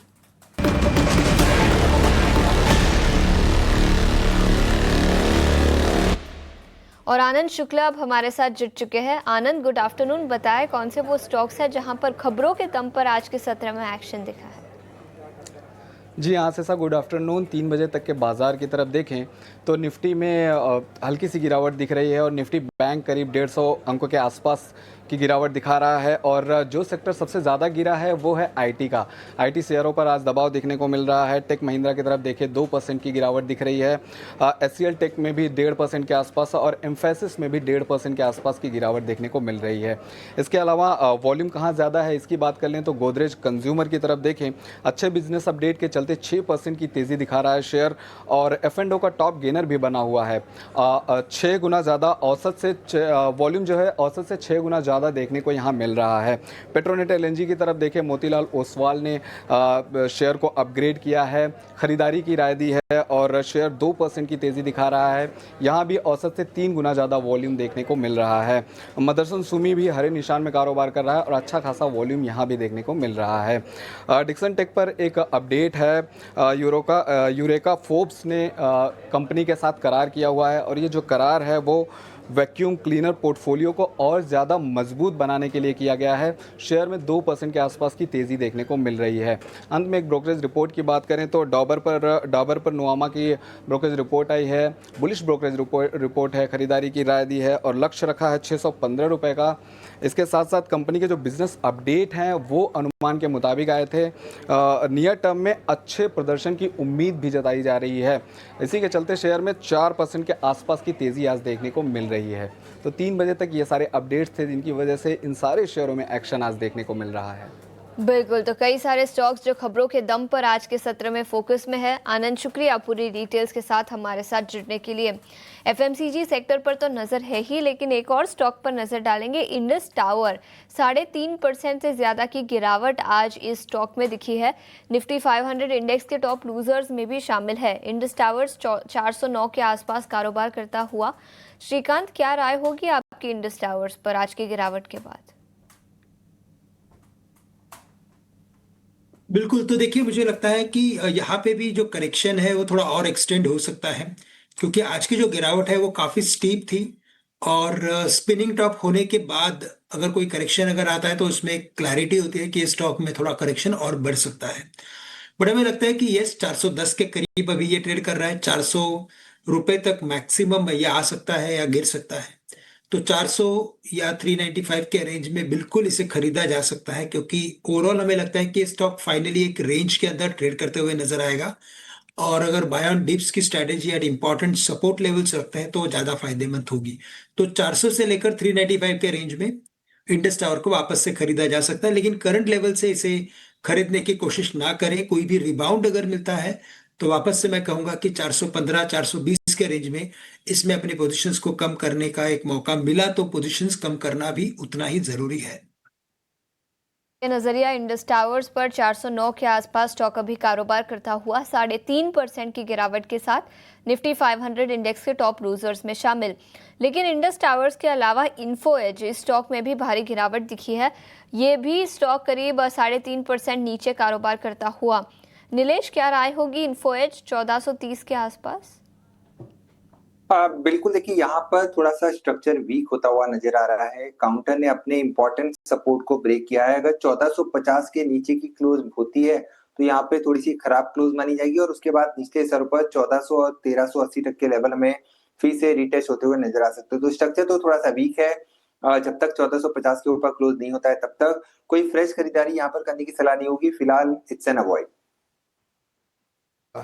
एज पे जो है ऑफ कोर्स अवॉइड की राय है, लेकिन स्टॉक है CSC, स्टॉक लगभग 1% ऊपर है। श्रीकांत, यहाँ पे of course fresh long positions भी आ रहे हैं, थोड़ी लॉन्ग बिल्डअप आ रही है और टेक्निकल एनालिस्ट की राय भी है कि यहाँ पे अच्छी मोमेंटम आ सकती है। ज़रा देखें क्या इंपॉर्टेंट लेवल्स लग रहे हैं। 180 रुपये पे जो है करंटली ट्रेड कर रहा है श्रीकांत। बिल्कुल, तो देखिए CSC भी काफी वैसे चल चुका है, एक ओवरबॉट टेरिटरी में आ चुका है, लेकिन चूंकि मोमेंटम कंटिन्यू कर रहा है तो पॉसिबिलिटी है कि हम शायद जो अभी ये 180 के करीब ट्रेड कर रहा है स्टॉक, वो हम एक बार शायद 190-95 तक भी देख सकते हैं। तो करंट लेवल से तो मैं यही कहूंगा कि अगर इसमें इन्वेस्टमेंट्स हो या अगर कोई ट्रेडिंग पोजीशन हो तो पोजिशनल बेसिस पे इसे कंटिन्यू किया जा सकता है। जी बिल्कुल, CSC पे जो है फर्स्ट लंबे अवधि के लिए एक राय भी बनती है, लेकिन कुछ शॉर्ट बिल्डअप वाले स्टॉक्स की जो लिस्ट कर जो हम सामने लाते हैं यार, यहाँ पे दिख रहा है ऑफ कोर्स देखेंगे हम नाल्को लगभग 2% डाउन है। यहाँ पे स्टॉक की बात करें तो 190 लेवल्स के नीचे आ गया है। ऑफ कोर्स मेटल स्पेस में ओवरऑल ट्रेंड देखें तो 8 महीने का ब्रेकआउट दिए थे। नीलेश, ज़रा नाल्को पे आपकी क्या राय रहेगी? कुछ रिकवरी करने की कोशिश भी नहीं कर रहा है ये स्टॉक। देखिए स्क्रीन पे देखिए 190 के नीचे पड़ा हुआ है। नीलेश, बिल्कुल ठीक कहा आपने। देखिए थोड़ा सा स्ट्रक्चर इनफैक्ट वीकनेस की तरफ इंडिकेशन दे रहा है। पिछले सप्ताह थोड़ा कंसोलिडेट हुआ था, आज थोड़ा सा स्ट्रक्चर वीकनेस दिखा रहा है। हो सकता है यहाँ पर 185 तक के लेवल लोअर साइड में देखने को मिले, तो ज्यादा बड़ी गिरावट नहीं बट थोड़ी सी गिरावट यहाँ पे देखने को मिल सकती है। 180 के आसपास काफी स्ट्रॉन्ग सपोर्ट है। अगर लॉन्ग पोजीशन है तो 180 का स्टॉप लॉस लगाएं। अगर थोड़ी डिक्लाइन आती है 185 के नीचे फिसलता है तो एक कॉन्ट्राबेट 180 के स्टॉप लॉस से लेके चल सकते हैं, क्योंकि ओवरऑल काउंटर एक रेंज में है। 180 से 195 की इसकी ब्रॉडर रेंज है, तो इसी रेंज में ये पर्टिकुलर काउंटर ट्रेड होता हुआ नजर आएगा। ठीक है, नैल्को को लेकर ये व्यू आज है। और आज हम देख रहे हैं कि मेटल वाले शेयरों में कमजोरी है। बाजार तो पूरी तरह से दायरे में है, मतलब कोई चेंजेस ऐसे हो नहीं रहे हैं। हालांकि स्टॉक स्पेसिफिक एक्शन है, वो एक्शन कहाँ है? कंज्यूमर स्टॉक्स में है, थोड़े से केमिकल में हमें देखने को मिल रहा है। एक जरा शेयर मेट्रोपोलिस लेकर आइए। मेट्रोपोलिस में आज मूव्स अच्छे हैं, करीब 5% ऊपर ये शेयर कारोबार कर रहा है। नीलेश जी, आज सुबह जो रफ्तार पकड़ी शेयर ने उसको गंवाई नहीं है और डे हाई के आसपास है मेट्रोपोलिस, और अच्छी तेजी मेट्रोपोलिस के शेयर में आई। हमने देखा था कि 1700 लेवल के आसपास थोड़ा समय बिताया, उसके बाद क्या कमाल की रफ्तार पकड़ी। यहां से और कितनी तेजी की गुंजाइश आप देख रहे हैं शेयर में? देखिए अभिषेक जी, ये पर्टिकुलर स्पेस अगर आप आज के दिन देखें तो काफी अच्छा मोमेंटम हमें इस पर्टिकुलर स्पेस में देखने को मिल रहा है। मेट्रोपोलिस, फोर्टिस, थायरोकेयर, इनफैक्ट ये जो लेबोरेटरीज वाली कंपनियां हैं यहाँ पर काफी अच्छा स्पर्ट देखने को मिल रहा है। तो इस स्पेस में मेट्रोपोलिस जिस हिसाब से आज इस काउंटर ने अपने important 200 day exponential moving average को 1800 के आसपास जो प्लेस है उसको ब्रेक किया है, तो 1900 से लेके 1980 तक की अपसाइड यहाँ देखने को मिल सकती है। 1800 के नीचे का स्टॉप लॉस लगा के मेट्रोपोलिस में लॉन्ग पोजीशन है तो बने रहे, और फ्रेश खरीदारी भी गिरावट पर करने की सलाह होगी क्योंकि 5% का ऑलरेडी एक्सपर्ट हम चुके हैं। थायरोकेयर ये हमारी ओर से एक और बेट हो सकती है लॉन्ग साइड में, जिसे प्ले करके चल सकते हैं। 1080 की अपसाइड के लिए 1025 का स्टॉप लॉस रखना होगा, और थायरोकेयर हमें टेक्निकली यहाँ से पसंद आ रहा है, can be a BTST trade. ठीक है, मेट्रोपोलिस 1980 के टारगेट नीलेश जी का व्यू। ट्रेंड में हमने देखा कि शुक्रवार को तेज गिरावट आई, 11-12% शेयर टूटा। एजीएमसी जो कमेंट्री आई थोड़ी सी कमजोर आउटलुक के चलते ब्रोकरेज ने भी थोड़ा सा इसका लक्ष्य घटाया, डाउनग्रेड भी किया ट्रेंड को, और आज हम देख रहे हैं कि संभल रहा है। श्रीकांत जी, इस पर भरोसा करें? आज हम देख रहे हैं कि शेयर मतलब सुस्ती वाले बाजार में थोड़ा सा ऊपर जरूर है। डेड कैट बाउंस भी आप लोग इस्तेमाल करते हैं इस तरह के मूव के लिए, क्या ये वही है या फिर संभल गया शेयर? बिल्कुल आपने एकदम सही कहा कि ये डेड कैट बाउंस जैसा ही है, क्योंकि जो इसमें गिरावट बनी थी वो गिरावट एक बड़े गैप डाउन के बाद की गिरावट आई थी। यानी एक तो काफी बड़ा किसी ने एक कॉन्क्रीट व्यू बनाया है कि इसमें से कुछ पोजीशंस को कम करना है करके, और उसी बेसिस पे इसे बेचा गया है। तो मुझे लगता है कि ये एक डेड कैट बाउंस है, क्योंकि स्टॉक था 6300 के करीब और 5300 तक ये करेक्शन में आया है। तो हमें लगता है कि थोड़ा सा और वक्त निकाल सकता है ये 5500 के करीब, लेकिन इवेंचुअली मुझे लगता है कि ये स्टॉक एक बार वापस से 5000 या 4800 रुपए तक भी आ सकता है। तो करंट लेवल से बिल्कुल इसमें केयरफुल रहे। कोई भी रैली अगर यहाँ से मिलती है तो बिल्कुल उसमें पोजीशंस को कम करना ही फायदेमंद होगा। ठीक है, ट्रेंड के लिए ये व्यू। लेकिन निफ्टी इस वक्त 0.01% ऊपर, निफ्टी बैंक 0.11% नीचे।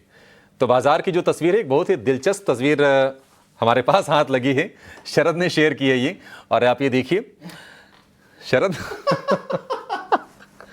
ये तस्वीर आज की है। ये बुल्स भी सो रहे हैं, बेयर्स भी सो रहे हैं, मतलब किसी को पड़ी नहीं है बाजार की आज। exactly. हम भी काम करते हैं, एक छोटा सा ब्रेक लेते हैं, लेकिन हम कहीं जाएंगे नहीं, हम तो आपकी पक्की वाली कमाई करवाएंगे। ब्रेक के बाद हम बीटीएसटी और एसटीबीटी ट्रेड समझेंगे अपने एक्सपर्ट से। आप बने रहिए हमारे साथ।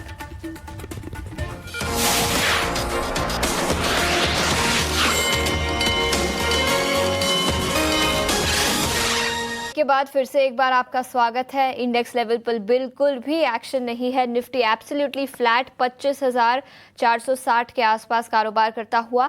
निफ्टी बैंक हल्की सी गिरावट के साथ 70 अंकों की गिरावट यहां पर दिखी है। लेकिन कई सारे इंडिविजुअल स्टॉक्स जहां पर एक्शन दिखा है। टेलीकॉम सेक्टर के कुछ स्टॉक्स पर नजर डालते हैं। याद रखिए, आईसीआईसीआई सिक्योरिटीज की रिपोर्ट आई है। भारतीय एयरटेल पर होल्ड की रेटिंग बरकरार रखी है और टारगेट प्राइस जो पहले 1900 रुपये प्रति शेयर था वो अब बढ़ाकर 1990 रुपये प्रति शेयर कर दिया है। स्टॉक हल्की सी तेजी के साथ कारोबार करता हुआ। वोडाफोन आइडिया में भी होल्ड की रेटिंग है, 7 रुपये प्रति शेयर का लक्ष्य रखा है। लेकिन भारतीय हेक्साकॉम, इस स्टॉक को उन्होंने डाउनग्रेड किया है और अब 1780 रुपये प्रति शेयर का लक्ष्य। भारतीय हेक्साकॉम 3.5% से ज्यादा की गिरावट इस स्टॉक पर दिखी है। नीलेश, टेलीकॉम या टेलीकॉम एंसिलरी से कोई स्टॉक जहां पर आपको लगता है कि शायद अगले कुछ दिनों में पैसे बन सकते हैं? बिल्कुल, देखिए विद इन टेलीकॉम स्पेस जो प्रिफर्ड बेट है हमारी वो है भारतीय एयरटेल।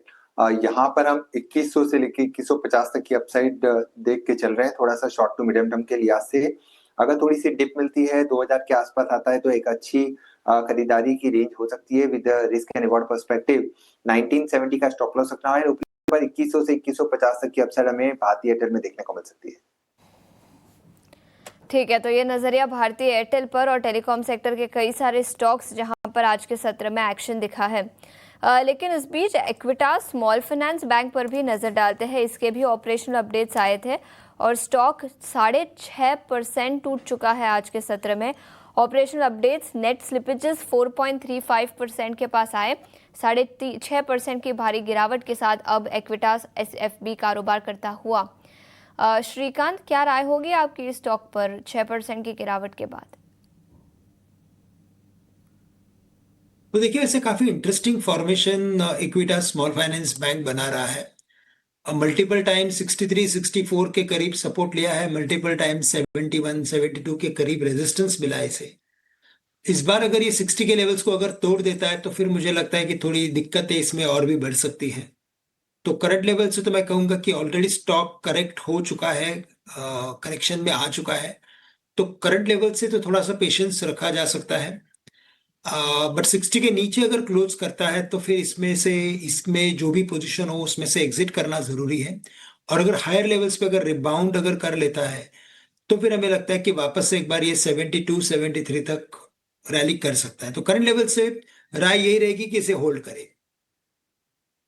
करंट लेवल्स पे जो है होल्ड की राय जो है उस पर नज़र ज़रूर रहेगी।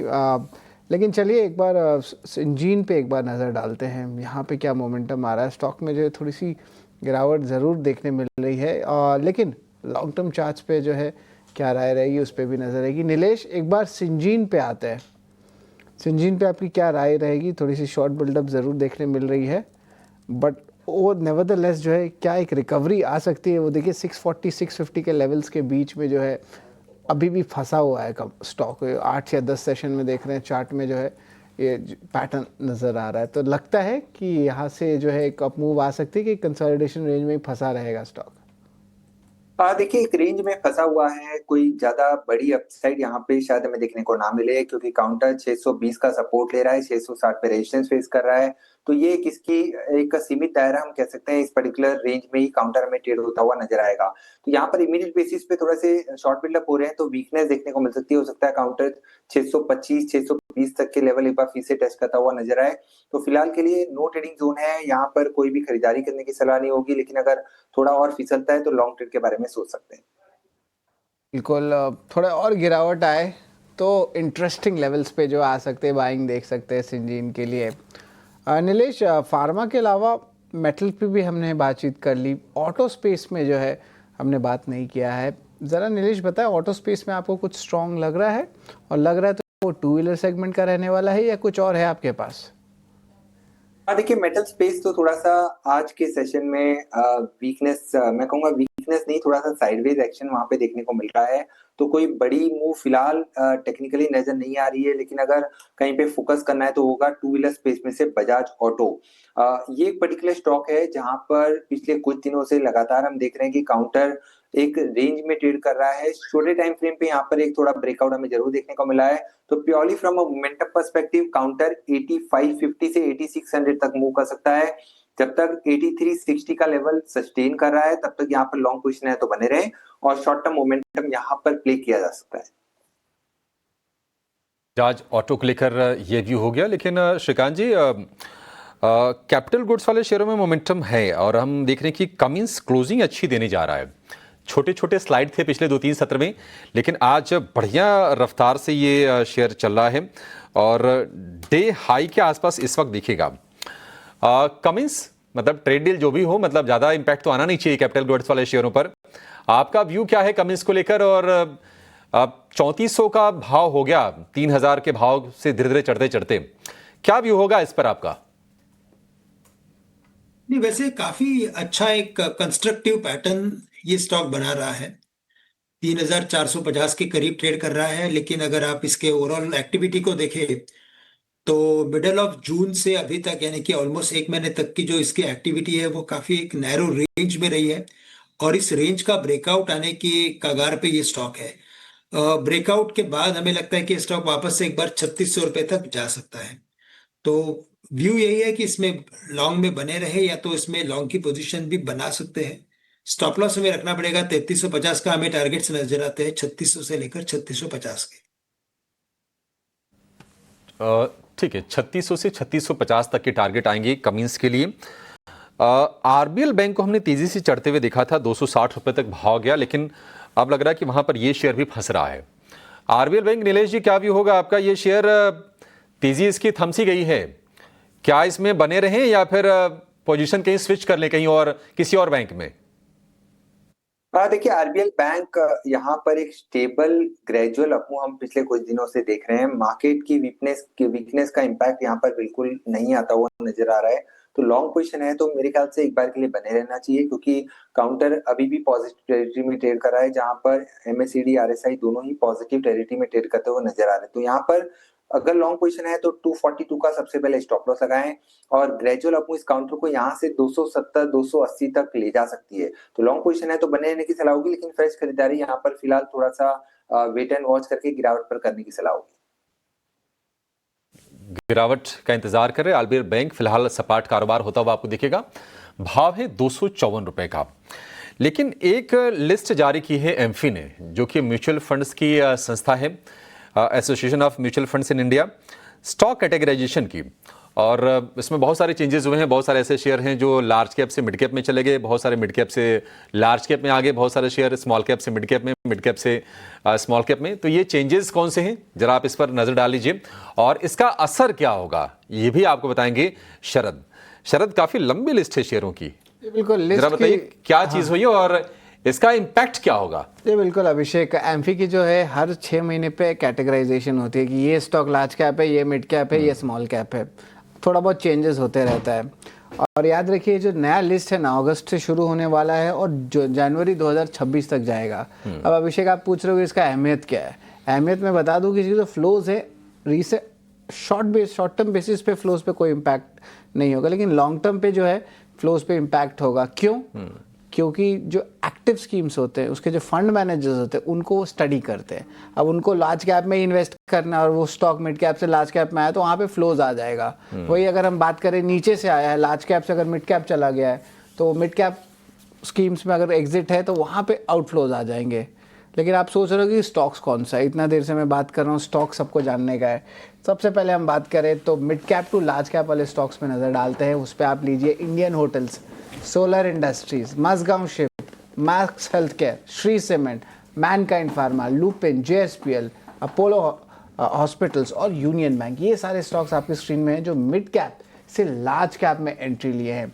अब सवाल उठता है कि large cap to mid cap वाले कौन से स्टॉक्स है। इसमें एक सरप्राइज एलिमेंट है हीरो मोटोकॉर्प। ये नंबर भी मैंने देखा तो मैं भी आश्चर्यचकित था कि हीरो मोटोकॉर्प को मिड कैप कैसे बोलने वाले हैं। शरद कम से कम 3 गुनी बड़ी कंपनी है बजाज ऑटो हीरो मोटो के मुकाबले, ऐसा लगता नहीं है, मतलब एग्जैक्टली लगता ही नहीं है। लेकिन देखिए नंबर्स कितना डिफरेंस होता है। और ये नंबर्स को सारे म्यूचुअल फंड मैनेजर्स को एकदम फॉलो करना पड़ता है कि इट्स रूल बुक के जैसा। इंडियन ओवरसीज बैंक लीजिए, कमिंस इंडिया लीजिए, Swiggy, Polycab, Bosch, ICICI Pru, Dabur, हाल ही में अच्छी मोमेंटम आ रही है स्टॉक में, जेएसडब्ल्यू एनर्जी और एनटीपीसी एनर्जी जो ग्रीन एनर्जी जो बोलते हैं उस पर भी जो है नज़र रहेगी। Small cap to mid cap वाले लिस्ट भी जल्दी से बताता हूँ, जहाँ पे केपीआर मिल्स, गॉडफ्री फिलिप्स और नारायण हृदयालय, लॉरस लैब्स, छोटा फाइनेंशियल, राधिको खैतान और एमसीएक्स नज़र में रहेंगे। और जो मिड कैप से स्मॉल कैप में आने वाले हैं वो हैं ABFRL, Ola, IGL, Deepak nitrite, Punjab and Sind bank, Syngene, New India Assurance, Tata tech और आईआरबी इंफ्रा। तो ये सारे लिस्ट जो है आपके स्क्रीन पे दिख रहे हैं। आशीषा बिल्कुल, तो कई सारे स्टॉक्स एम्फी कैटेगराइजेशन के दम पर अगले कुछ दिनों तक फोकस में रहेंगे। कुछ स्टॉक्स पर नजर डालेंगे। मिड कैप से लार्ज कैप में शामिल होने वाले कई stocks, Indian hotels, Mazagon dock ship builders, इन दोनों स्टॉक्स पर इन पर्टिकुलर नजर डालते हैं। इंडियन होटल्स आज 1.5% की गिरावट के साथ कारोबार करता हुआ। नीलेश, क्या राय होगी आईएचसीएल पर और मज़गांव डॉक पर? बिल्कुल, देखिए मज़गांव डॉक ये पर्टिकुलर स्टॉक अगर आप देखें तो पिछले कुछ दिनों से जिस हिसाब से मोमेंटम बना था उसके बाद थोड़ी बहुत प्रॉफिट टेकिंग आज हमें देखने को मिल रही है, पर स्ट्रक्चर अभी भी पॉजिटिव है। यहाँ पर अगर लॉन्ग पोजीशन है तो बने रहने की सलाह होगी। 3220 3220 का स्टॉप लॉस होगा और ग्रेजुअली यहाँ पे 3400-3500 तक के लेवल हमें फिर से देखने को मिल सकते हैं। इंडियन होटल देखिए ये पर्टिकुलर स्टॉक वीकनेस दिखा रहा है, स्ट्रक्चर थोड़ा अभी भी वीक नजर आ रहा है।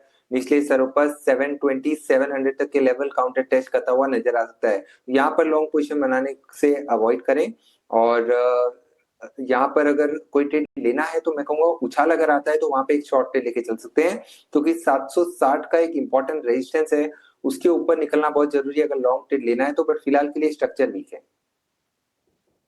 इंडियन होटल्स का। लेकिन श्रीकांत, कोई BTST STBT trades index level पर तो ज्यादा कुछ एक्शन नहीं है, लेकिन कोई स्टॉक स्पेसिफिक आइडियाज आप दे सकते हैं? इन लेवल्स पे देखिए, मुझे लग रहा है कि अगर कोई स्पेसिफिक अगर बीटीएसटी करना है तो आज है ना, कुछ एफएमसीजी काउंटर्स में काफी अच्छी तेजी बनी है। उसमें नेस्ले हमें अच्छा लग रहा है, 2420 के करीब ट्रेड कर रहा है और काफी अच्छा फॉर्मेशन है। एक कंसोलिडेशन में से बाहर आते हुए एक फॉर्मेशन हमें दिखाई दे रहा है। तो 2420 2425 के करीब खरीदे। स्टॉप लॉस यहाँ पे रखे 2370 रुपए का, यानी 50 पॉइंट का स्टॉप लॉस रखना जरूरी है। हमें लगता है कि ये स्टॉक एक बार 2550 से लेकर 2600 तक के भी लेवल्स दिखा सकता है। तो 2550 के टारगेट्स के लिए करंट लेवल से नेस्ले इंडिया को खरीदा जा सकता है। नेस्ले इंडिया जो खरीदारी की राय आ रही है, कंजम्पशन स्पेस पे जो है बीटीएसटी ट्रेड है। नीलेश, आपके कुछ बीटीएसटी एसटीबीटी ट्रेड रहेगा? बिल्कुल शरद, देखिए कुछ समय पहले हम लेबोरेटरी, हॉस्पिटल और लैब वाली कंपनियों का जिक्र कर रहे थे, जहां पर मेट्रोपोलिस के साथ साथ थायरोकेयर पर हमने खरीदारी की सलाह दी थी एज ए बीटीएसटी ट्रेड। तो वहां पे एक अच्छा स्पर्ट हमें पिछले कुछ मिनटों में देखने को मिला है। तो अभी भी मेरा ये मानना है कि 1100 तक के भी लेवल वहां पे देखने को मिल सकते हैं। अगर लॉन्ग पोजीशन लिया हुआ है तो बने रहे एंड 1045 का एक फ्रेश ट्रेलिंग स्टॉप लॉस वहां पर मेंटेन करें। उसके अलावा अडानी पोर्ट को मैं रिआइट्रेट करूंगा, इस पर हमने खरीदारी की सलाह दी है। स्ट्रक्चर अभी भी पॉजिटिव है, हो सकता है कल के सेशन में हमें ये 1455 1470 तक के लेवल दिखा दे। तो यहाँ पर 1410 के स्टॉप लॉस से अडानी पोर्ट में लॉन्ग पोजीशन बना के चल सकते हैं। 1410 पे जो है लॉन्ग पोजीशन बन सकती है अदानी पोर्ट्स पे। लेकिन ऑफ कोर्स नीलेश जी, एक और सवाल मैं आपसे लेना चाहूँगा, खास करके आईटी स्पेस से। यहाँ पे mid cap IT space stocks की भी अगर हम बात कर लेते हैं तो यहाँ पे देखेंगे कि जो है मिले जुले जो संकेत यहाँ पे देखने मिल रहे हैं। लेकिन यहाँ पे एलटीआई माइंट्री या मास्टेक, इन सारे स्टॉक्स पे भी अगर नज़र डालते हैं, खास करके एलटीआई माइंट्री या कोफोर्ज या बिरला सॉफ्ट, तो यहाँ पे आपके मिड कैप स्पेस पे कौन सा फेवरेट आईटी स्टॉक लग रहा है? बिल्कुल शरद, देखिए आईटी स्पेस आज थोड़ा सा सुस्त जरूर नजर आ रहा है, but with in this particular space mid cap and small cap ITs पर फोकस करके चल सकते हैं। एलटीआई माइंट्री यहाँ पर आज अच्छा एक पॉजिटिव मूव हम देख रहे हैं और स्ट्रक्चर इनफैक्ट थोड़ा सा साइडवेज जरूर है, बट अगर कोई लॉन्ग ट्रेड लेना है तो इस पर्टिकुलर काउंटर में लेके चल सकते हैं। 5420 से 5460 तक की अपसाइड देखने को मिल सकती है। 5260 का स्टॉप लॉस रखना होगा। ठीक है, चलिए बाजार की क्लोजिंग की तरफ बढ़ेंगे। अब कोई ना तो ट्रेड मिल रहा है ना कोई ट्रेड लेना चाहिए। 2-2.5 मिनट के आसपास का समय बच गया है बाजार में और बहुत ही टाइट, बहुत ही नैरो रेंज रही और रेंज के बीचों बीच निफ्टी हार्डली बिना किसी बदलाव के करीब 5-6 अंक ऊपर निफ्टी फिलहाल आपको दिखेगा। और निफ्टी बैंक की बात करें तो 77 अंकों की गिरावट है और निफ्टी बैंक की भी जो रेंज रही काफ़ी सीमित रही, करीब 300 पॉइंट के आसपास की। आज का जो स्टार परफॉर्मर सेक्टोरल इंडेक्स रहा वो रहा FMCG, HUL, Tata consumer, Nestle, ये शेयर चले। आईटीसी में भी हमने करीब 1% के आसपास के मूव देखे। अगर हम वायदा बाजार की बात करें तो वायदा में आप देखेंगे कि गोदरेज कंज्यूमर हो गया, डाबर हो गया, एचयूएल हो गया, यहाँ पर अच्छी मूव्स आए। कमिंस एक और शेयर जहां पर हमने शुरुआत तो काफी सुस्त देखी, लेकिन धीरे धीरे करके रफ्तार बहुत अच्छी पकड़ी कमिंस ने और डे हाई पर करीब 3% की मजबूती के साथ ये क्लोजिंग देने जा रहा है। इसके अलावा पेट्रोनेट को लेकर रिपोर्ट अच्छी थी, 2.5% शेयर ये चला है। ब्रिटानिया में करीब 2% के आसपास की तेजी रही। वरुण बेवरेजेस में करीब 2% के आसपास की मूव्स रही। तो कंजम्पशन वाला खेमा तो आज बजिंग था, लेकिन जहां पर निराशा थी आईटी में थोड़ी सी हमने देखा कि लैकलस्टर मूव थे। टेक महिंद्रा करीब 2% की गिरावट हमने यहाँ पर देखी। एचसीएल टेक 1% कमजोर रहा। विप्रो के शेयर में हमने कमजोरी देखी। इसके अलावा हिंडाल्को, अल्ट्राटेक, ये आदित्य बिरला ग्रुप के दोनों शेयर 1% से ज्यादा की कमजोरी के साथ आज बंद होने जा रहे हैं। ग्रासी में भी 1% की कमजोरी रही। इसके अलावा बीएल डिफेंस कंपनी, जहां पर हमने लगातार रिकॉर्ड हाइज बनते हुए देखे थे, लेकिन बीएल का शेयर आज करीब 2.5% की गिरावट के साथ बंद होने जा रहा है। Jubilant food, like for like growth, यहां पर हमने कॉम्प्रेशन देखा और इसके चलते हमने देखा कि 4% ये शेयर टूटा है। इन्फो एज के शेयर में भी हमने देखा कि Q1 अपडेट के बाद गिरावट करीब 4% के आसपास की रही। इंडस टावर का शेयर टूटा है आज। हैवेल्स में करीब 3% के आसपास की गिरावट रही। सोना, BLW, आरती इंडस्ट्रीज, कुछ और शेयर रहे जहां पर हमने 2 से 2.5% के आसपास की नरमी आज के सत्र में हमने देखी। आज एडवांस डिक्लाइन का रेशियो भी काफी वीक था। आप देखेंगे तो 1700 शेयर कमजोर थे और उसके मुकाबले सिर्फ 1050 शेयर आज बढ़त के साथ बंद होने में कामयाब हुए हैं। तो जो फाइनल क्लोजिंग हुई है कितनी, 4 अंक नीचे सिर्फ निफ्टी बंद हुआ है। पूरी तरह से वेट एंड वॉच वाला माहौल है। भारत अमेरिका के बीच किस तरह की ट्रेड डील होती है इस पर नजर है, और उसके बाद अर्निंग सीजन पर फोकस पूरी तरह से शिफ्ट हो जाएगा। और आज रात को डोनाल्ड ट्रंप जो कि अमेरिका के राष्ट्रपति हैं, वो जारी करने वाले हैं 15 देशों की लिस्ट जिनको वो टैरिफ लेटर इशू करने वाले हैं, तो उस पर नजर है। तो बाजार में हमने देखा कि बहुत ही नैरो रेंज में एक सुस्त कारोबार ही हम कहेंगे। 6-7 अंक नीचे निफ्टी की क्लोजिंग हुई है 25,450 के आसपास, और निफ्टी बैंक क्लोज हुआ है 56,900 के आसपास। 100 अंकों के आसपास की गिरावट, 57,000 के ऊपर की क्लोजिंग हमने शुक्रवार को देखी, कल हमने देखी थी, और आज उसके नीचे आकर ये फिलहाल आप क्लोजिंग होते हुए इसमें देख रहे हैं। चलिए इसी के साथ इस शो को यहाँ पर समाप्त करने का समय भी हो गया है। फिलहाल आशीषा, शरद और मुझे दीजिए इजाजत। नीलेश जी, बहुत शुक्रिया आज आपका समय देने के लिए और तमाम शेयरों पर अपनी रणनीति हमसे साझा करने के लिए। फिलहाल इस शो में इतना ही, लेकिन ब्रेक के बाद हम कराएंगे आपकी कल की तैयारी। आप कहीं जाइएगा नहीं। नमस्कार।